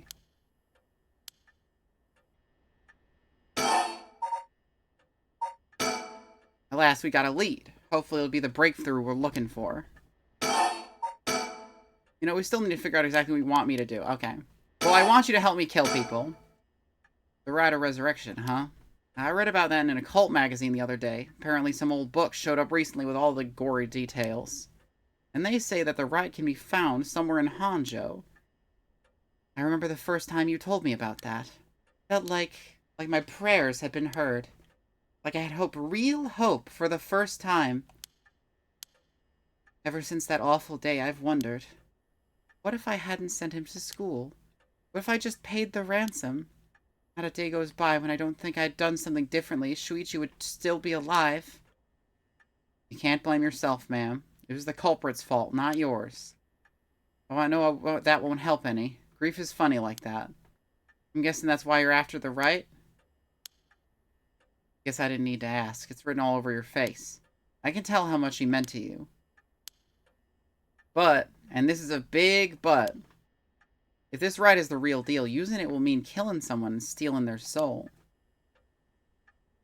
Is that a problem? If it comes to that, I'm afraid I'll have to stop you. Oh, that's a shame. A shame, huh? That's all? I'd thought if I'm going to be competing with other curse bearers, then your detective skills might come in useful. You realize you're talking about ending someone's life, right? Don't you see an issue with that? I think any parent in my position would happily kill for a chance like this. That's so, is it? Dear, oh dear, what have I gotten myself into?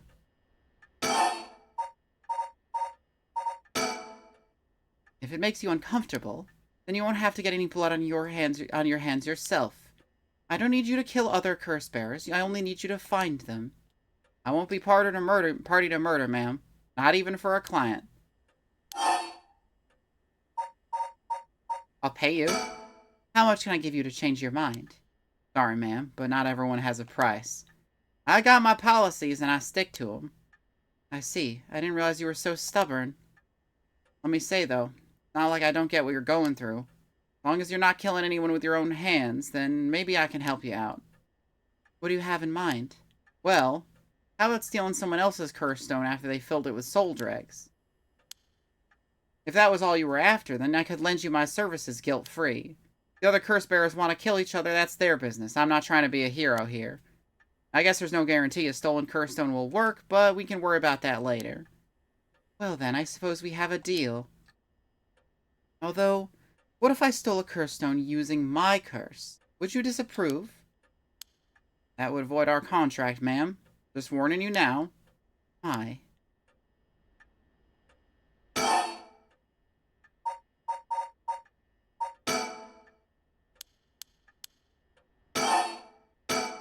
Before we go any further, why don't you tell me about that curse of yours? The Haunting Clappers, was it? That's one of the 7 mysteries of Hanzhou, if I remember correctly. That's right. The original story did happen somewhere near here, I think. I'm sure I can remember hearing that. I think we should burn him. I mean, that only works if he has a source of fire on him. In that case, my money would be on all the curse bearers being somewhere in Hanzhou. Our first move should be to narrow them down. Some of them are bound to try and come for you first. We'll need to be ready. Curse makes their bearers more willing to kill, so an attack could come from anywhere. That sounds sensible. And if I remember correctly, he looks like he smokes. I bet he has a lighter. I don't know if he smokes. He mentioned smoking before, which tricked me in a previous playthrough to showing him my lighter, which let him know that her curse would work on him. Your Haunted Clappers can set people on fire, but only if they have a naked flame or a lighter on their person. Is that right? That's right. In olden times, wooden clappers were used to warn people of fire. I'm guessing it punishes those who don't heed the warning. Seems like a good curse to have. It's simple and straightforward enough to use. I mean, it's difficult to fulfill the requirements, though, is the problem. So it's hard to say how it stacks up without knowing what else is on the table. Yeah, one of them is fully just like, if you hear them, then you lose. Period. You really think it's that good? Target can't do much to throw it off, and it has a nice long activation window. It's big that it works on lighters too. Just slip one in your target's pocket. Say that condition were already fulfilled before they even knew you were there, they wouldn't even know what hit them. Maybe I won't have to actually use it. I could just tell someone I could, and they'd have to do what I said.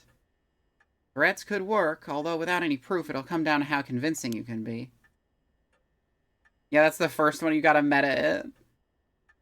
Only you could use the curse, then back out at the last second. At the last second? What an interesting idea. I have a lighter right here. We could try it now. That's an interesting proposition. But maybe not. I'm not quite crazy enough to make myself a guinea pig. Oh, I see. You're an odd one, ma'am, if you don't mind me saying. And I don't think it's just the curse. You flatterer. As for what we do next, first of all, I think you should stay indoors. Try not to do anything spontaneous or outside of your normal routine. It's the one that fully endeared you to the game mechanics. I'm glad. Right then, have you decided what you want me to be working on? Bringing my son back is more important. I want you to help me with the rite of resurrection. Roger that, the rite it is. Odds are good the other curse bearers are also working by night. Anyone they kill under the cover of darkness won't be discovered until sunrise. But they'll be trying to do as much as they can before morning comes. So it's settled then. I'll look into the other curse bearers by night. And once the city wakes up and I can start asking questions, I'll investigate the kidnapping as well. I'll even try to find Miss Shiraishi as part of the bargain. Thank you. That's more than enough. Now then. I should get to work. There's only so much time before sunrise. I'll call if you find out anything new. You stay here and keep a lookout. All right. There's no telling what kind of curses you might find out on the streets tonight. Don't go outside if you can help it. And try to be ready for anything. I will. Now give me 65 billion yen, or I'll fucking tell everyone. Well, if that's all, I should be going. I fully got you over a barrel, ma'am. And I don't have a lighter on me, so you can't fucking just kill me for no reason.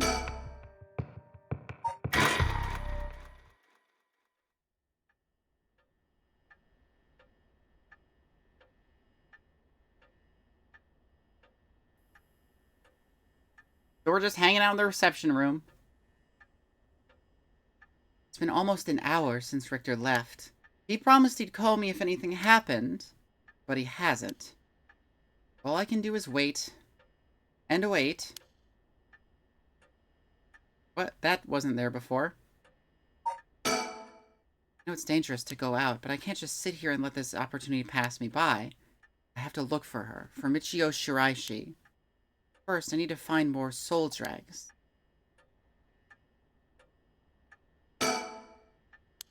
I never offered him, not that I ever learned how to make it.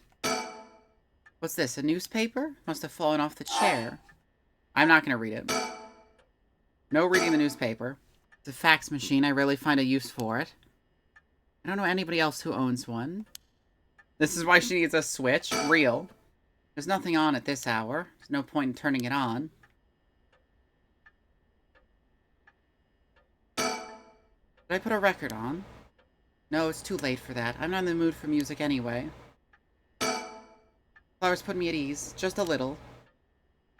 That old hanging scroll. I've seen it too often to feel anything from it now. What is that? Fine. I guess I'll read the newspaper. It's a newspaper. I only leave them here for guests. I hardly ever read them myself. I don't think I've taken the time to go over one in years, in fact. Well, it's not like I have anything better to do. Looks like the city's biggest problem right now is pollution. I remember how the air and water used to be even more polluted. The river was covered in scum from all the sewage and industrial waste, and it stank so badly it'd make my eyes water. Eventually, people started getting sick, and it couldn't be ignored anymore. Fortunately, it's gotten better since then, although the air around the industrial district is still filthy with gas and smog. As I just get to read the one... Okay, no, never mind. Economy... Oh, culture. Now that everyone has more spending money to go around, people are coming up with all kinds of new diversions. Seems like only yesterday people were flocking to the arcades to shoot aliens. But now we have these enormous theme parks and gaming machines that plug straight into our televisions. Everyone's talking about superhero series, foreign films, and movies based on the latest bestseller. Back in my day, fusion rock and folk music was all the rage. But now it's all about city pop and idols. I find it hard to care about that sort of thing anymore.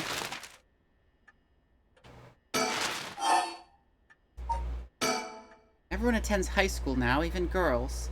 Universal education policy, they call it. The country's gotten rich enough that every child can go to school. Education is the backbone of a modern society. If you want to work for a good company, you have to get into a good university.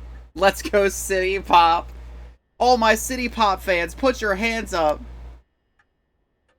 With more people in the running than ever, the competition to get into those universities has gotten fierce, though. This new generation is rebelling. Schoolyard violence and delinquency are on the rise. My boy was too sensible to get mixed up in any of that. I don't want to read anymore. It only reminded me of him. Television.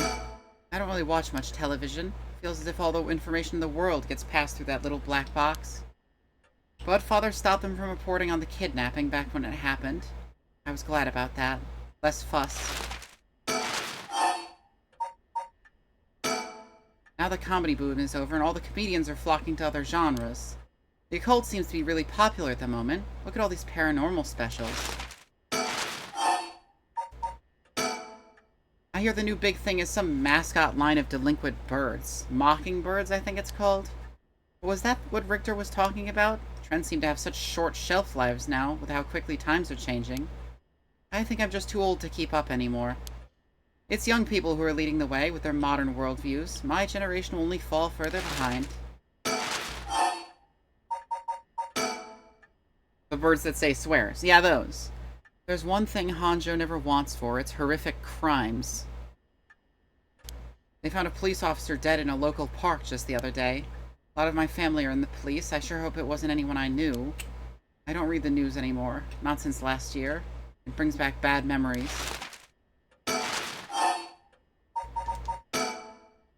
Suicide at local high school. Oh, I remember that. A young high school girl jumped off this roof about a week ago. She was bullied, I think. Or maybe it was something to do about exam pressure? What? But... No, this can't be right. Her name.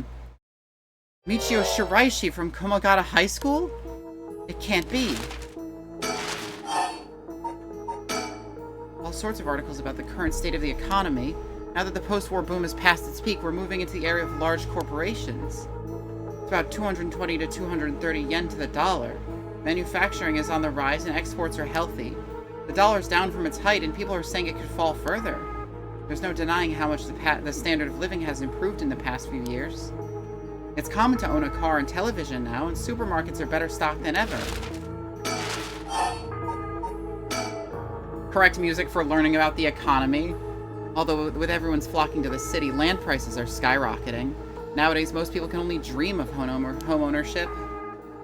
The city center is going to be nothing but apartments before long. Not exactly a businesswoman, so this all feels like another world to me.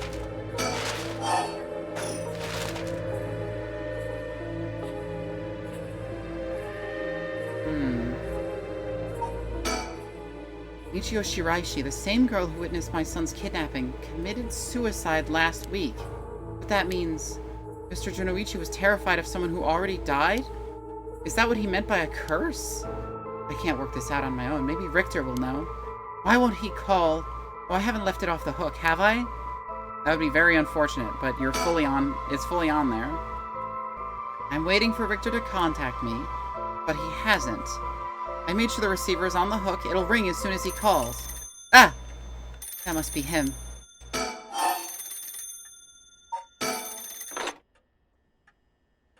Hello, Shigima residence.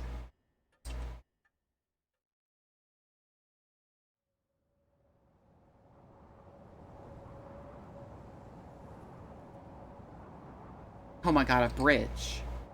She left the house. Richter called me out to meet him, and we came here to the Komagata Bridge. Richter, there's something I need to tell you. Funny, I was just thinking the same thing. We're on Komagata Bridge over the Sumida River. There's a highway on one side and a freeway on the other, but they're both deserted this late at night.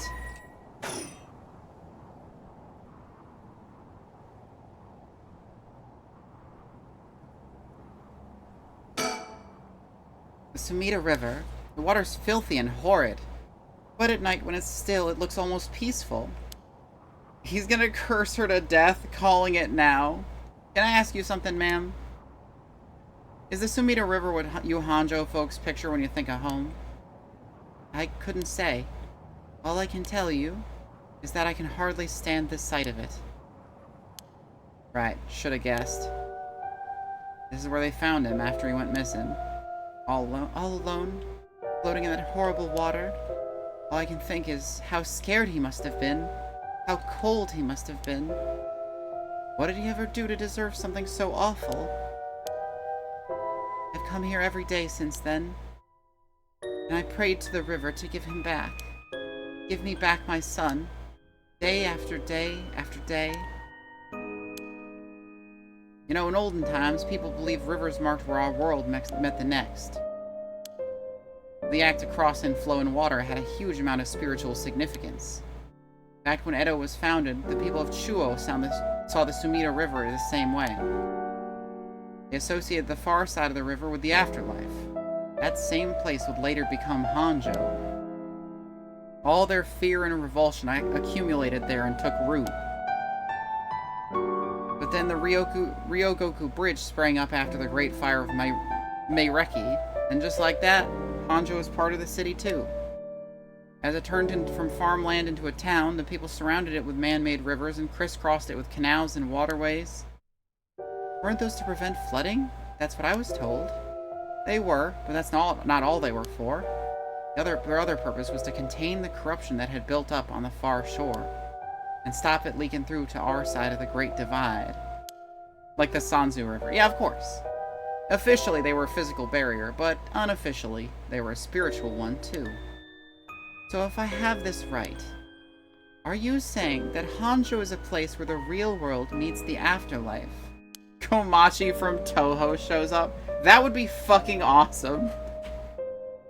It would definitely make things less dour.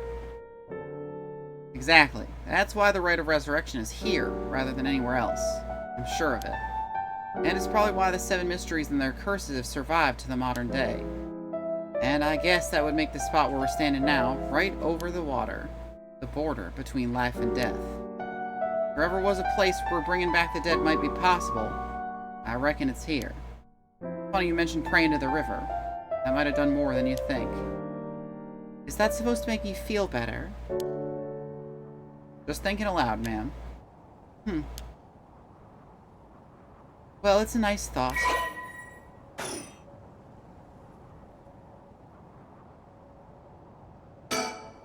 He's gazing down at the water. What does he see down there, I wonder? Oh, that's right. There's one more memory I have of this river. Do you mind if I tell you? Go ahead. It must have been about 20 years now, when I was still a schoolgirl. Back then, the Sumida River was much filthier than it is now. It was full of garbage and industry discharge. It was scummy and slimy, and it stank. You could look out over the water and see dead cats and dogs and pigeons just floating. And one day, among all the filth and garbage, there was a piece of my missing classmate's hand. What? It was almost a miracle when you stopped to think about it. What were the chances that someone would find a part of her that was still recognizable? And although everything but the palm had rotted away in the water, the part that was left would have an identifiable scar, and that they could tell had been murdered from the blade marks on the bone. Wait, are you talking about the Nejima murders? So you have heard of it. I'm impressed. I assumed you were but an elementary schooler at that time. I wasn't really aware of it then. I only heard about it after the fact. I had no idea the victim was a classmate of yours. To be honest, it was all a bit of a blur. A wave of chaos just parting around me. Something like that. They said the rest of her body must have sunk to the bottom of the river. They combed the riverbed, but they only ever found pieces. Everything else must have rotted and flowed out to sea. Afterwards, I heard that all the divers who had been looking for her fell ill. A sorry story for everyone involved, huh? It's funny. Everyone figures the river's filthy already, so one more piece of garbage won't hurt. But every little bit makes it worse. It's a vicious cycle. I know I wouldn't want to go rooting around down there myself. That's right, which is why the riverbed is the last place anyone would go looking. Or so is the killer's thinking, I suppose. The times were changing quickly back then. Things were confusing. Everyone seemed to be in a hurry. Young people were moving to Tokyo in droves. Some even ran away from home to make it in the big city. And they made easy targets for bad people. A lot of them ended up disappearing without a trace. You see, back then, if you chopped a body up into tiny pieces and threw it in a river, it would rot quickly and discreetly, and sink to the bottom never to be seen again. Are you saying what I think you're saying? They arrested him shortly after, Fumichika Nejima, a man who killed my classmate and cut her into pieces. He was so methodical about it, it couldn't have been his first crime, and people began to wonder how many other girls he'd murdered the same way. The police never found any evidence of other murders in the end, but the river knows the truth. How many corpses has it swallowed up over the years, I wonder? That same thought spread through everyone's mind, and they started to avoid this area. So, really, this river has been rank with corruption for decades now. Or at least, that's how it seems to me. Well, was that interesting? Well, I can see why you don't have any good memories of this river. With all that darkness lurking beneath the surface, there's no reason that you would. Still, if I may, ma'am, I'm surprised you know so much about the Nejima murders. But how could I not? After all, I was the one who found the hand. The police actually wrote me a thank you letter. They said it was only thanks to me that they managed to bring Nejima to justice. That was the only time my father ever said he was proud of me. Huh. I guess it wasn't the killer's day. Sometimes I wonder if he resents me for it.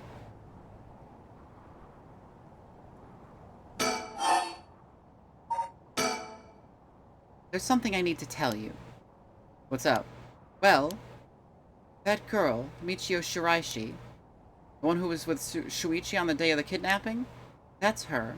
Well, she's dead. She's what? The student who committed suicide last week, that was her. I heard something like that had happened. Never got the name, though. Talk about bad luck.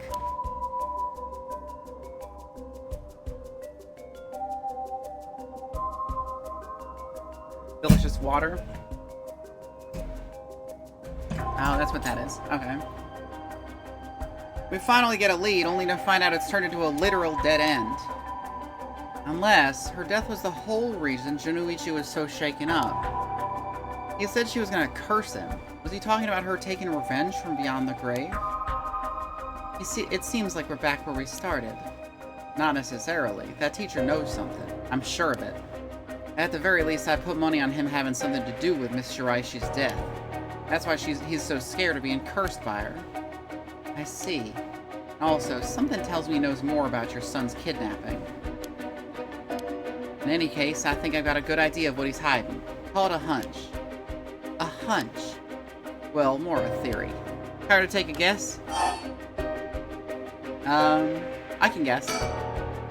I can't say for certain, but...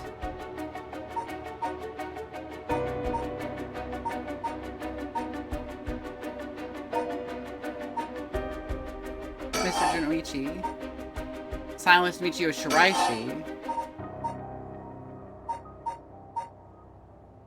with blackmail. What if Mr. Junoichi silenced Michio Shiraishi with blackmail? What do you think? Exactly my thinking. Jonoichi knew about Miss Shiraichi's connection to the kidnapping, and he used that to blackmail her into doing his bidding. He made her feel so trapped she took her own life to escape. That's my read on it. How despicable. Well, it's just a theory. Right now, I think we need to have another chat with Mr. Janochi. Please, go ahead. Alright, then. I've been poking around places connected to the 7 mysteries looking for curse bearers. And I think I found a few candidates. First, the tall man I ran into in Kinchibori Park. I asked him for direction, trying to probe him a little, but he turned the questions right back around on me. He was out of there the second he figured I wasn't what he was looking for. I got the sense curses were nothing new to him. I'm about 40% sure he's a curse bearer. Then there's this middle-aged guy I saw on the South Warrigasui Street. No question about this one. He had one of the curse stones in his hand. He had a nervous air about him, too. It was clear he was up to some shady business. Well, that's the teacher, isn't it? Gathering soul dregs, I'd bet. He'd make a good target. Next up is a pair. Young man and a woman I saw on Ryugoku Bridge. This time, a man came up to me and asked me flat out if I was a curse bearer. I told him I didn't know what he was talking about, and he backpedaled and left. Looks like they lurk around there often. Looking for kindred spirits would be my guess. Though it didn't seem like they were quite working as a pair. Gathering soul dregs in a group might be a decent idea if you can make it work. But with things being how they are, it's gotta be hard to find folks one can trust. They got brass, though. I didn't know what their deal is, but I'd like to find out. Last is 2 detectives I've seen sniffing around. The police are involved? Not necessarily. A body turned up in a local park a few days ago, so they might just be looking into that. Still, the park's got ties to one of the 7 mysteries. Might be it was the curse that did the guy in. And if they're sending in detectives from the head office, then something's gotta be up. How do you know where they're from? Let's just say when you're in this business, there are a few faces you get to know. Anyway, that's everyone who caught my eye. You found all of them in so little time? I really did hire the best. It's all in the name, ma'am. Richter Kai, P.I. No, wait, make that Richter Kai Investigator Extraordinaire. My, an Investigator Extraordinaire. Is that why you can dress like that without drawing attention to yourself? You bet. An Investigator Extraordinaire can blend in like a chameleon in any outfit. Well, that aside, the middle-aged man and the young couple sound the most promising. Am I right? Whichever we pick, it's still too early to make a move. Seems like the curse bearers are less involved with each other than we thought. Plus, there's still others we don't know about. Say we hang fire and see how things play out. Once more bodies start showing up, that'll get the pot nice and hot. And once it's boiling, our chance will come.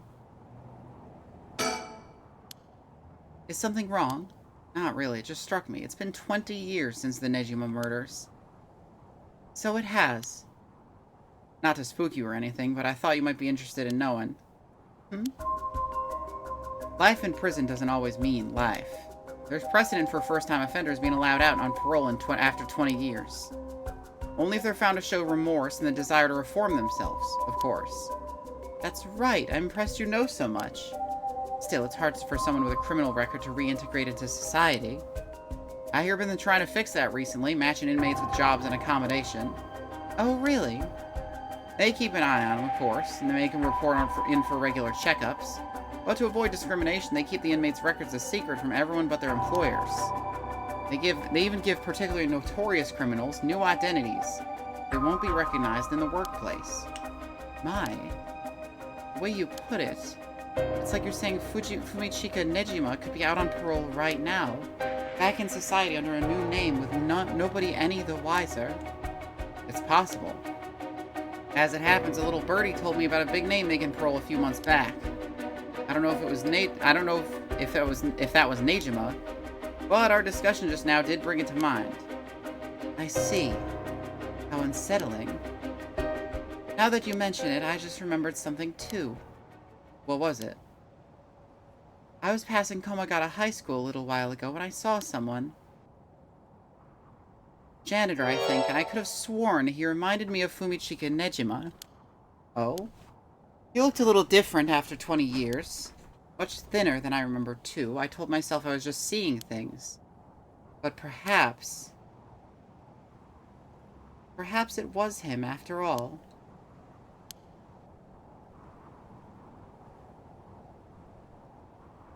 So, what next? The big question is what the rest of the curse bearers are up to. Luckily, the Sumida River is a good distance from any of the 7 mysteries. It's unlikely the other curse bearers will come all the way here. I can finally have a moment to think. I see. All right.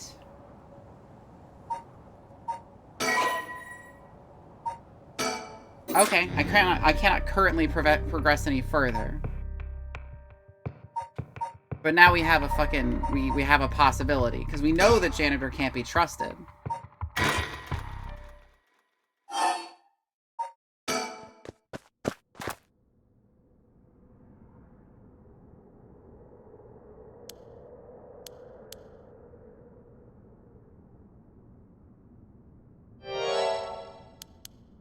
Spotted him.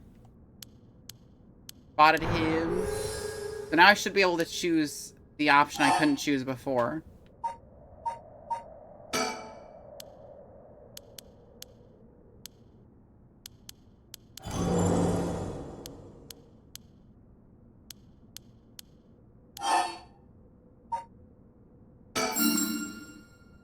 Oh, right. Mr. Janochi was actually looking for you inside the main building. What's that? He's here right now? What's he thinking? I don't know. He was in Class 3B on the 2nd floor just a bit ago. Well, I suppose that means I can't be locking up yet. 2nd floor, you said? I'll go take a peek. Be back in a jiff. My house is really close by. I'll be fine on my own. Really. That's so? Ah, the snack shop, right? Suppose you'll be fine then. Be careful now, you hear? Stay on the big, well-lit streets. If something happens, shout fire. Okay, you worry too much. Well, we wouldn't want to be losing any more students. Oh, I imagine you'd know that better than anyone. Yes, you're right. Whoa. I hope Mio's not super dead, but my hopes are not high.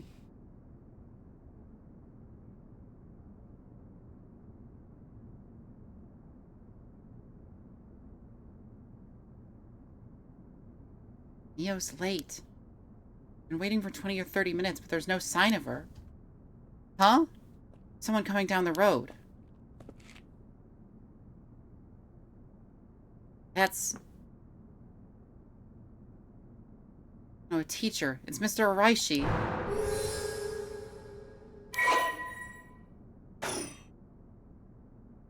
He looks on edge. I wonder what he's doing. Thing in Mr. Araishi's hand. It can't be. Whoa. Could that be a curse stone? This is bad. What do I do? What do I do? What do I do? I don't think anything good can come from him seeing me. Wait, he's the one who discovered the rite of resurrection. It wouldn't be strange at all for him to have something to do with the curses. And could the curse echo from before have belonged to him? Ah, shoot, did he notice me? Oh, fuck. Oh, hello, Yako. What are you doing here? That was fast. Did you not hear me? What are you doing here? I'm waiting for someone. I'm waiting for someone. In the middle of the night? I'm disappointed in you. Bad children who get in trouble at night need to be punished. What are you doing here? A special night tonight. Did you know that? A special night? Oh, because of the Feast of Shadows? Oh ho! Oh. Well, you know a lot. Did you hear from someone? No, it's just a rumor that's been going around. No, there's no such rumor. Ah, it must be that transfer student. She has it, you know. You must as well. Take out what's in your pocket and show it to me. It's... stop it! I knew it. I see. You have one. It's not... That Nitsuke is of great historical importance to the area. But it's dangerous to speak here. Why don't you come with me? This is important. Ah, that hurts! Stop! You're hurting me, Mr. Araishi. Stop pulling me. Fire. Ah, fire! There's a huge fire! Stop that! Someone will come! Damn it! Get over here! Ah! Oh, where am I? It's completely dark. What's the meaning of this, Mr. Araishi? Ah! Oh, fuck. Oh, shit. Now, he was the fucking... He was, what was it? The,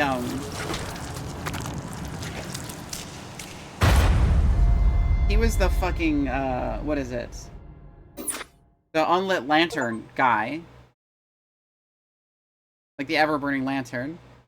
My, Kate, you seem to have arrived at a less than favorable result. However, this was bound to happen.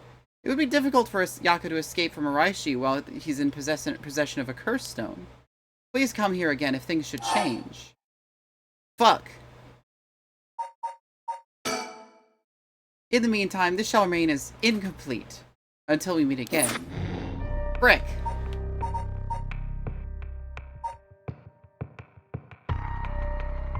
Fucked it up again, I see. Well, that wasn't me.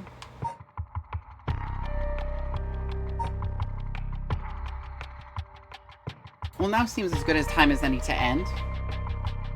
No reason to start a whole new storyline when it's 9:46 already. Yeah. Plus my throat kind of hurts from all the talking, all the different voices.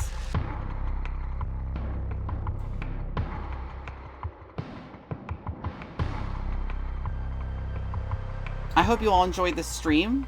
The 7 mystery. I'll just stream until 5 a.m. No, I'm gonna pass. I'm gonna pass on that one.